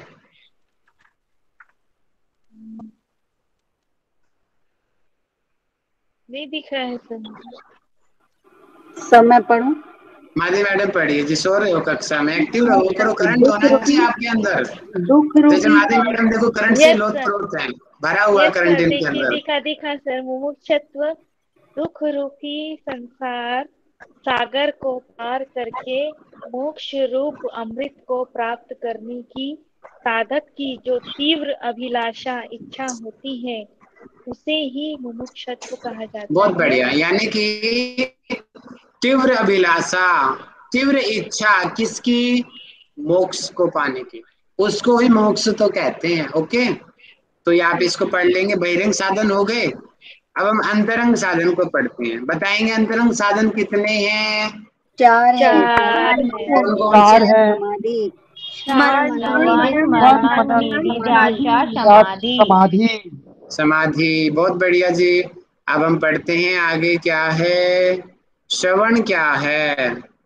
नाम में इसका अर्थ छिपा हुआ है, नाम में ही छिपा हुआ है। श्रवण यानी कि सुनना। ठीक है, चलो मैं आप लोगों से पढ़वाता हूँ ताकि इन्वॉल्वमेंट अच्छी हो सभी की। मेघा जी आ गए हो क्या? मेघा केसरी जी माइक खोले अपना। मेघा केसरी जी आप नहीं हो कक्षा में?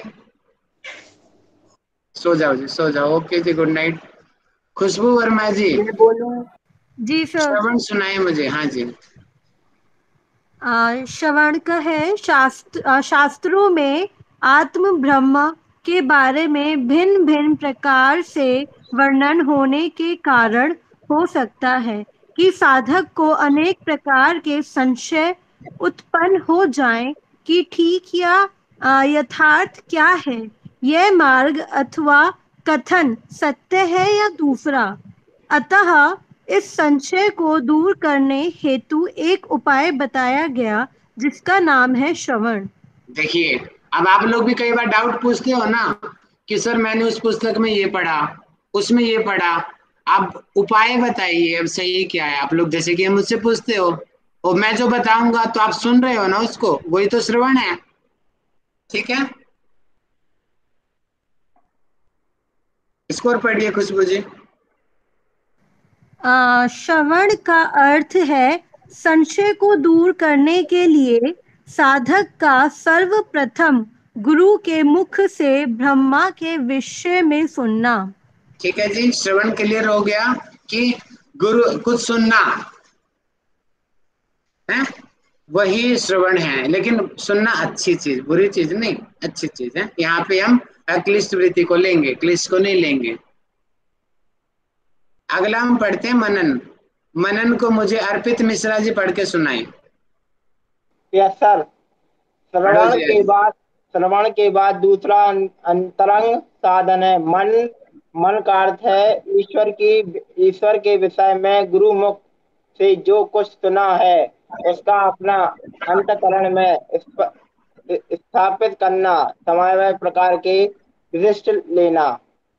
एक तरीके से चिंतन भी बोल सकते हो इसको इनडायरेक्टली। जैसे कि आप लोग अक्सर, जैसे कि कई लोग बोलते हैं आप तो मेरे सपने में भी आते हो, तो इसका मतलब बहुत अच्छा है कि सपने में भी आपको मेरे लेक्चर चल रहे हैं। मतलब कि आप यहाँ पर भी सुन रहे हो, वो कक्षा ओवर हो गई है फिर भी मुझे ही सुन रहे हो आप लोग, तो मतलब मनन चल रहा है। सर ने ये बोला था, ये चीजें यस कर रहे हैं, मार्ग सर। में वही चीजें चलती जा रही है, तो मतलब आप बिल्कुल सही जा रहे हो, मनन हो रहा है आपका। ठीक है, यस ऐसा बहुत सर। लोगों के साथ हो रहा होगा, है ना, मुझे दिन पता भर दिन भर रिकॉर्डिंग चलता है सर। है। और तो और सपने में भी चलेगा, नींद में भी आने लग जाएंगे। अब होता है ऐसा, जब हम कोई चीज बहुत फोकस होकर करते हैं ना तब ऐसा होता है। तो ये अच्छी बात है, मनन है ये, मतलब आपकी साधना बिल्कुल सही जा रही है, इसका मतलब ये है। सर अभी तो ऐसा है कि बस जल्दी जल्दी काम खत्म करें, 2 मिनट मिल रहे तो चलो एक नोट्स बनाने लग जाएंगे। और सर फिर पूछेंगे नोट्स बना कि नहीं। बहुत बढ़िया जी। थर्ड पॉइंट है हमारा निधिध्यासन। स्नेहा मैम पढ़ेंगे निधिध्यासन को।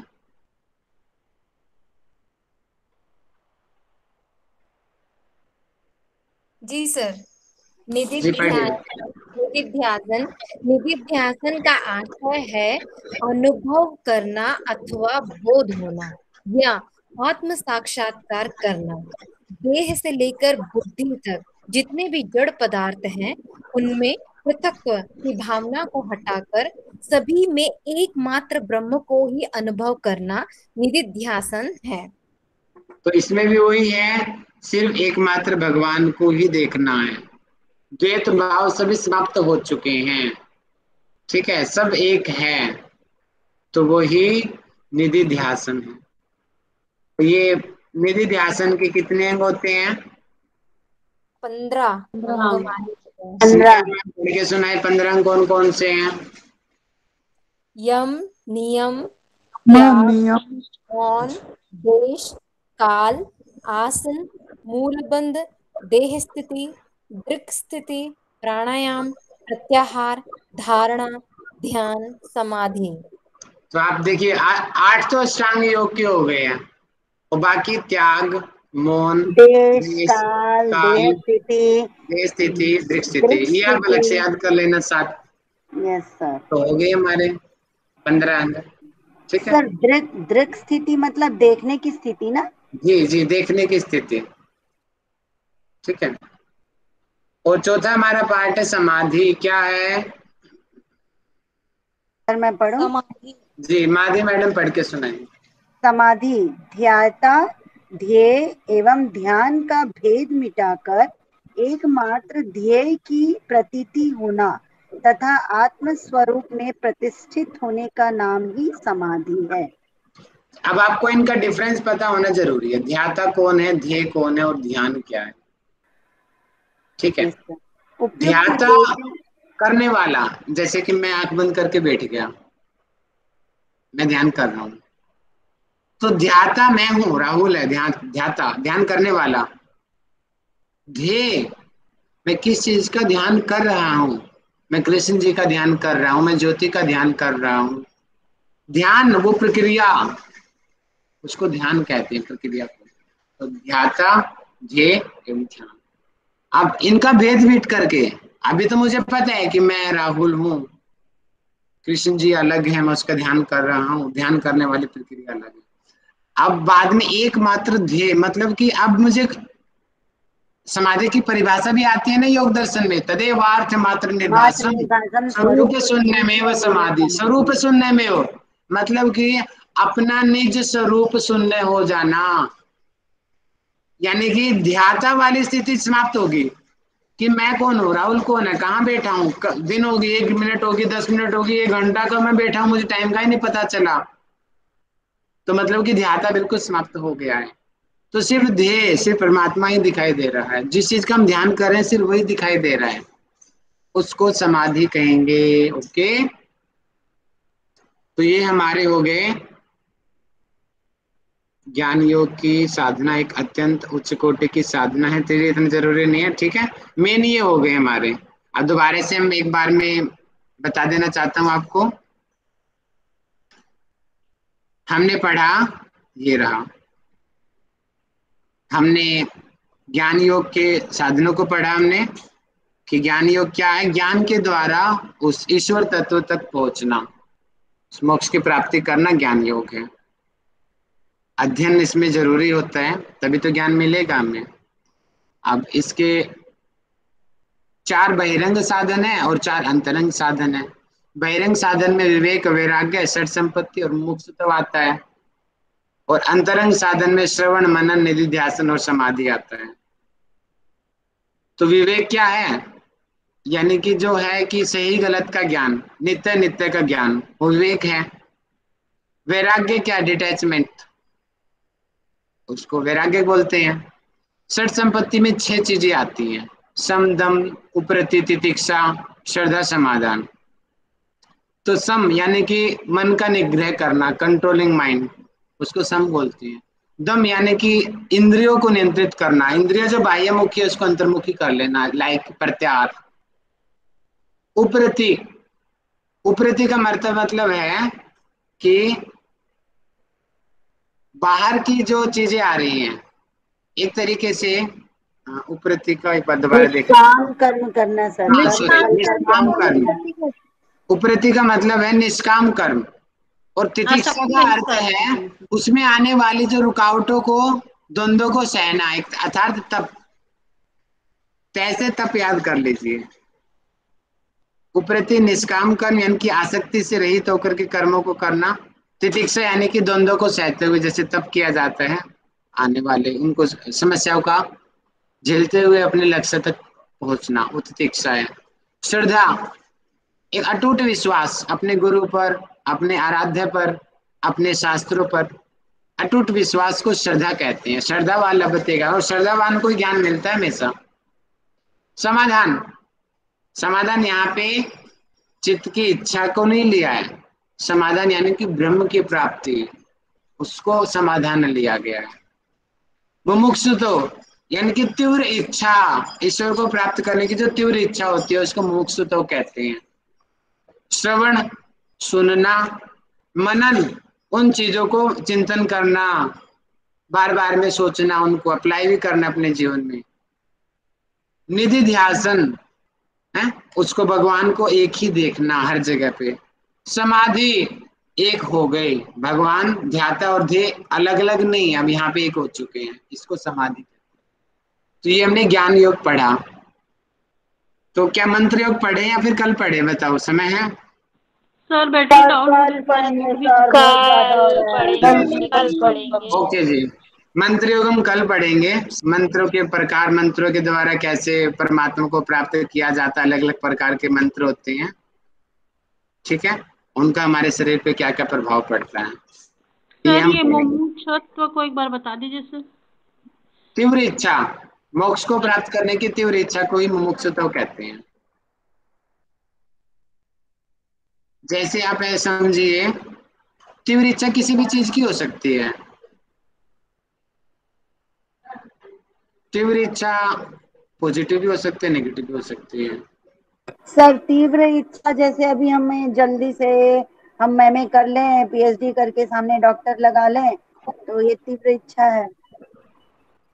वो भी सही है। तीव्र इच्छा यानी कि अभी करना है, कुछ भी हो जाओ, अभी के भी करूंगा। नेगेटिव पक्ष में सोच सकते हैं, या किसी को गुस्सा हो गया, अब भी मारूंगा उसको जाकर के, अभी के भी करना है, काम हो सर जाएगी।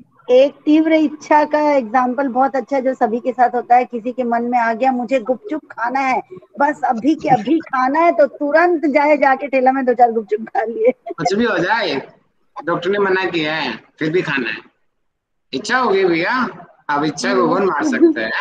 इतने बड़े योगी हम हैं नहीं कि अपनी इच्छा पे कंट्रोल कर ले। कोई कोई सर कर कोई लेता है, दिक्कत लेकिन नहीं है ज्यादातर सर, नहीं कोई करते। ज्यादा करने की जरूरत नहीं सर, पागल हो जाएंगे। इच्छा है तो हमारी बिल्कुल बहन तो नहीं चाहिए। करती है, खूब खाती है ना, माखन है, कचौरी, समोसा है ना, वो खाते हैं।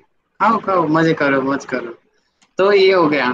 तो आज हमने क्या पढ़ा, तो समराइज मैं आप लोगों से करवाना चाहूंगा। तो मुझे हाथ उठाओ, आज के पूरे टॉपिक को कौन एक्सप्लेन कर सकता है? हाथ उठाओ, मैं देखता हूँ। सर मैं नौधा भक्ति को बता सकती हूँ सर। तो सबसे पहले भक्ति का स्वरूप मुझे बताएंगी स्नेह मैडम, अपना कैमरा खोल के बताएं। Yes sir. भक्ति का स्वरूप और भक्ति के प्रकार, ये आपको बताना है। भक्ति का, हाँ ठीक है सर। सर भक्ति का स्वरूप तो बहुत तरीके से बताया गया है। सबसे पहले भगवत गीता के अनुसार भक्ति के स्वरूप का वर्णन किया गया था कि गीता में 4 प्रकार के भक्त होते हैं। हमारे आर्थ, अर्थार्थी, जिज्ञासु, हाँ, और अर्थ है, अर्थार्थी है, जिज्ञासु और ज्ञानी भक्त हैं। ये 4 भक्तों के बारे में बताया गया था सर। उसके बाद फिर बताया गया था नवदा भक्ति के बारे में बताया गया था। चलिए, नवदा भक्ति के बारे में किरण जी बताएंगे। सर ये नवधा भक्ति में इस 9 प्रकार के बताएं सर। श्रवण भक्ति, कीर्तन भक्ति, स्मरण भक्ति, पाद सेवन, अर्चन भक्ति, वंदन, दास्य और सांख्य और आत्मनिवेदन भक्ति। सर इसका डेफिनेशन भी बताना है क्या? हाँ, एक एक लाइन में बता दो। जी सर, ये श्रवण भक्ति सर गुरु के नीचे बैठकर जो मतलब श्रवण करते हैं, ज्ञान को अर्जन करते हैं, श्रवण भक्ति। सर कीर्तन भक्ति है भावना, भगवान का कीर्तन करना, सत्संग करना है सर। और तीसरा है स्मरण भक्ति सर, 24 घंटे जो भगवान को याद करते हैं वो स्मरण भक्ति है। जैसे प्रहलाद द्वारा किया गया भक्ति स्मरण भक्ति है। पाद सेवन सर, जैसे कि मतलब भगवान के चरणों की सेवा करना, जैसे लक्ष्मी जी द्वारा विष्णु जी का मतलब पाद सेवा किया गया। अर्चन भक्ति जी आरती और आरती वंदना, यह सब है सर। और वंदन है भगवान जी के वंदना आरती करना और भाव भरे मन से भगवान की भक्ति आई स्तुति करना। दास्य भक्ति है हनुमान जी द्वारा किया गया है सर, जो दास्य भक्ति है। और ये है सांख्य भक्ति सर, सुदामा और कृष्ण जी का भक्ति, अर्जुन और कृष्ण जी का भक्ति, ये साख्य भक्ति है सर। जो मैत्रीपूर्ण भक्ति है वो साख्य भक्ति है। आत्मनिवेदन भक्ति सर, ये राजा बलि द्वारा किया हुआ भक्ति है सर, जिसमें पूर्ण समर्पण की भावना होती है, वो भक्ति है सर, ये आत्मनिवेदन भक्ति। बहुत बढ़िया, वेरी गुड।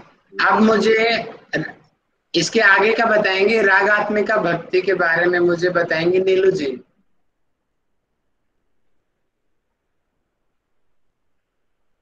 Hello sir. जी, अपना कैमरा खोल कर समझाएं सभी को। हाँ सर। सर मैं ना भक्ति योग को पूरा एक्सप्लेन करना चाहूंगी शुरू से आखिर तक। अभी हालांकि मुझे नहीं, नवदा ज्यादा नहीं, भक्ति रागात्मिका ही बता दो, शॉर्ट में एक्सप्लेन करो 2 लाइन में, ज्यादा नहीं। किसको सर? पूरे भक्ति योग को? रागात्मिका बताइए सीधा, रागात्मिका। रागात्मिका भक्ति वो होती है जो नवधा भक्ति होती है ना, वो जब अपने चरम में पहुंचता है तो वहां रागात्मिक भक्ति होती है। रागात्मिका भक्ति ये होती है कि जो साधक होता है ना, वो अपने उपासक को, जिसकी वो उपासना करता है, उसे हर जगह देखता है, तो ये रागात्मिक भक्ति होती है। नवधा भक्ति के चरम पे होता है। वेरी और जब गुड, रागात्मिक बहुत बढ़िया। मैं ऊपर से पूछना चाहूंगा अगला क्वेश्चन। खुशबू जी, पराभक्ति के बारे में बताइए, क्योंकि हमें सब लोगों को देखना है, कक्षा में बैठे हैं हमें ना। जी खुशबू जी बताइए। Yes sir. हाँ जी सर, पराभक्ति क्या होता है? पराभक्ति होता है जब हमारी रागात्मक भक्ति की चरम अवस्था होती है, उसे हम पराभक्ति कहते हैं, और ये सबसे श्रेष्ठ भक्ति मानी जाती है। और सर इसमें द्वैत का भाव नहीं होता है। इसमें मतलब भगवान और मनुष्य, मतलब भगवान और साधक के बीच में एक लय बंधन होता है, इसलिए इसको पराभक्ति कहते हैं। बहुत सुंदर, वेरी गुड। अब इसके बाद में हमने पढ़ा ज्ञान योग। ज्ञान योग के बारे में मुझे बताएंगे धर्मवीर सर। हाँ जी सर। ज्ञान योग में एक भगवत गीता में एक श्लोक है, श्रद्धावान लभते ज्ञानम। तो जो श्रद्धावान होते हैं उन्हीं को ज्ञान मिलता है। इसमें ज्ञान 2 प्रकार का ज्ञान बताया गया है, एक बहिरंग साधन और एक है अंतरंग साधन। तो बहिरंग साधन ज्ञान को प्राप्त करने के 2 प्रकार के साधन हैं। अच्छा, ज्ञान को प्राप्त करने के 2 प्रकार। आप थोड़ा उल्टा बोले। ज्ञान योग की परिभाषा ये आएगी कि ज्ञान के जरिए ईश्वर को पाना ज्ञान योग है। और ज्ञान योग को के 2 साधन हैं, बहिरंग साधन और अंतरंग साधन। अब बताइए। हाँ, तो जो बहिरंग साधन है वो है विवेक, वैराग्य, षड संपत्ति, मुमुक्षत्व। और जो अंतरंग साधना है वो है श्रवण, मनन, निधिध्यासन, समाधि। बहुत बढ़िया। अब आगे मैं चाहूंगा माधवी मैडम, आप विवेक और वैराग्य को समझाएं। सर विवेक जो है ज्ञान को कहते हैं, जैसे इसे जो है बुजुर्गों, जैसे आपने कहा था, बुजुर्ग लोग इस श्रेणी में आता है क्योंकि उनका अनुभव होता है, उन्होंने जीवन में अपने अनुभव के द्वारा बुद्धि से निर्णय लेते हैं, इसे विवेक कहते हैं। और वैराग्य ये है कि जैसे हमने चीजों के प्रति आसक्ति ना होना, जैसे हम पेट भर खाना खा लिए हैं लेकिन फिर भी हम अपने इंद्रियों पे कंट्रोल नहीं है, यदि रसगुल्ला समोसा आ गया तो चलना यार, चल ठीक है खा ही लेता हूँ, तो अपने इंद्रियों पे कंट्रोल ना होना, ये वैराग्य नहीं है। अपनी इंद्रियों पे कंट्रोल करना, और चाहे कुछ भी हो जाए मैं अब नहीं खाऊंगा क्योंकि मेरा पेट भर चुका है, तो ये वैराग्य है। बहुत बहुत सुंदर, बहुत बढ़िया। आप मुझे बताएंगी गरिमा पांडे जी, षड संपत्ति के बारे में बताइए। जी सर। सर इसमें 6 प्रकार है। कैमरा खोलिए। सर बेटू साथ में है तो मैं थोड़ा सा नहीं खोल पाऊंगा। कोई बात नहीं, बोलिए। हाँ जी सर, इसमें है सर सम है, दम है, उपरति है, तितिक्षा है, श्रद्धा और समाधान। तो सम में है सर, इसमें मन को कंट्रोल करते हैं, दम में इंद्रियों को कंट्रोल करते हैं सर, और उपरति में मतलब जो बाहरी चीजें हैं मतलब उसको करते हैं सर, एक्सटर्नल जो चीजें रहती है निष्काम कर्म की तरह, ठीक है, आसक्ति का त्याग। जी। और तितिक्षा में सर जैसे तपस्या जो हम लोग अभी कर रहे हैं वो भी तितिक्षा के अंतर्गत आता है। और श्रद्धा मतलब श्रद्धा रखना सर। और लास्ट है समाधान, मतलब जो समाधि के समान है उसको, वो है सर। ना, हाँ, एक ब्रह्म की को जो प्राप्त करना हमारा लक्ष्य था वो हमें मिल गया, या वो हम वहां पे एकाग्रता, हम उस अवस्था तक आ गए, ये समाधान है, ठीक है। Yes sir. तो अब आगे का मुझे बताएंगे मुमुक्षु, तो मुझे बताएंगी प्रेरणा जी।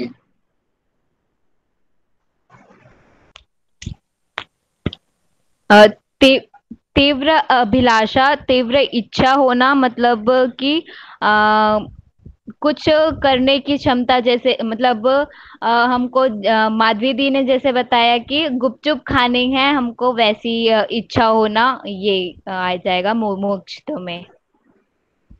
ठीक है जी। और आपका कैमरा क्यों नहीं दिख रहा, मेरे को ब्लैक ब्लैक दिख रहा है। आप मुझे पता नहीं अंतरंग साधन के नाम सर बताइए। जी, मैंने तो ऑन किया है। अंतरंग साधन के नाम बताइए। अच्छा ठीक है। श्रवण, मनन और निधि ध्यासा और समाधि। बहुत बढ़िया, बहुत बढ़िया। अब मुझे इसके बारे में बताएंगे कल्याणी जी। श्रवण और मनन के बारे में बताइए। श्रवण का अर्थात है जो सुनना, मतलब कोई संशय है लेकिन उसके बारे में मुझे जानना है, तो जैसे मैं आपको पूछूंगी तो आप बोलेंगे उसको उसको श्रवण कहते हैं। और मनन, मनन अर्थात जैसे आप पढ़ा रहे हैं उसके बारे में सोच रही हूँ, फिर उसको मैं जैसे सो के मतलब सपने में देख रही हूँ। हर टाइम हम मनन में रहती हूँ, तो उसको एक तरह से चिंतन भी कहते हैं। और उसके बाद बहुत बढ़िया। और रिवीजन भी बोल सकते हो इसको, अपने हाँ आप से करना। जी सर। ठीक है। एक अपना पोस्टर ठीक कीजिए, फोन नीचे रखा आपने, हाँ सर। आंखें खराब कर देगा आपकी ये। ठीक है, ओके हर सर। बार देखता हूँ मैं। अपना पोस्टर ठीक कीजिए आप। अब मुझे बताएंगे लोकेश्वरी जी। लोकेश्वरी जी, आप मुझे बताएंगे निधि ध्यान और समाधि क्या होती है।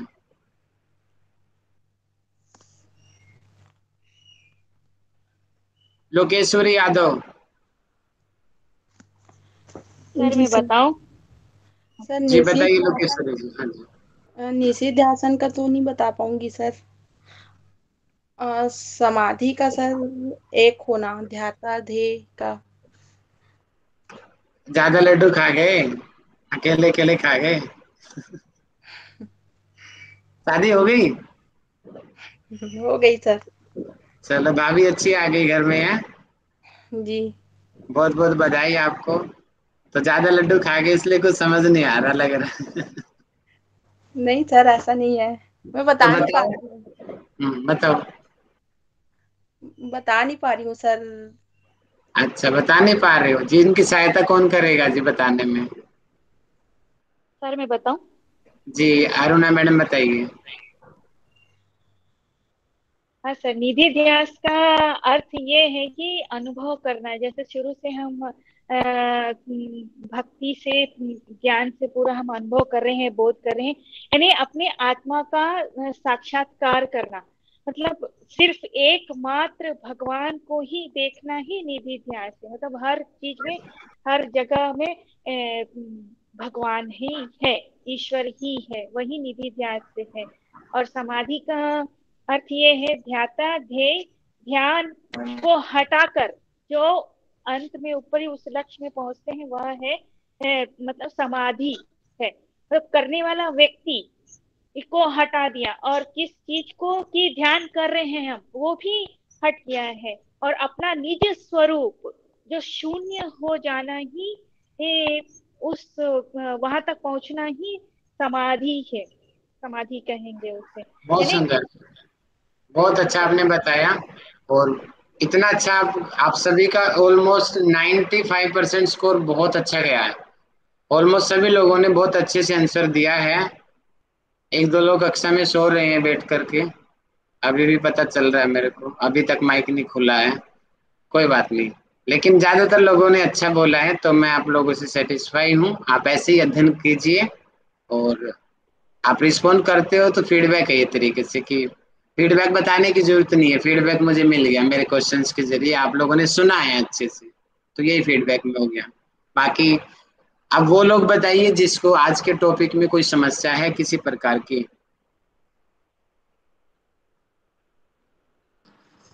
सर मेरे मोबाइल का बैटरी उतर गया था सर। अच्छा, बैटरी उतर गया जी, कोई बात नहीं। अब तो शांति पाठ कर रहे हैं, बस टाइम हो गया है। तो आज का शांति पाठ ब्यूटी मैडम तैयार कर लिया आपने? मैं बोलता नहीं हूँ। एक सर गरीब मैं लड़की का भी था एक ड्यूटी। ब्यूटी मैं मैडम। हाँ हाँ सर मैं कोशिश करता हूँ। हाँ जी, करो जी, करो जी।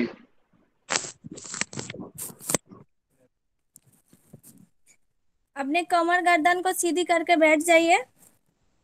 लंबी गहरी सांस ले और छोड़ते हुए ओम का उच्चारण करें। ओम।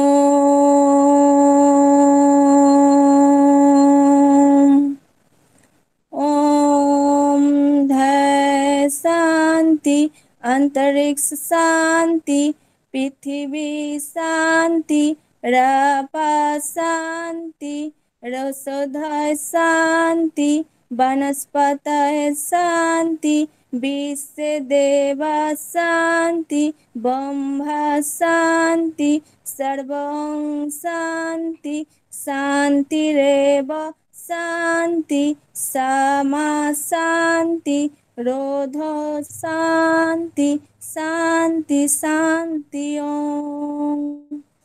अपने दोनों हाथों को रब करें और आंखों के ऊपर लगाएं और धीरे धीरे मुस्कुराते हुए अपने आंखों को खोलें। आपका दिन मंगलमय हो। ओम।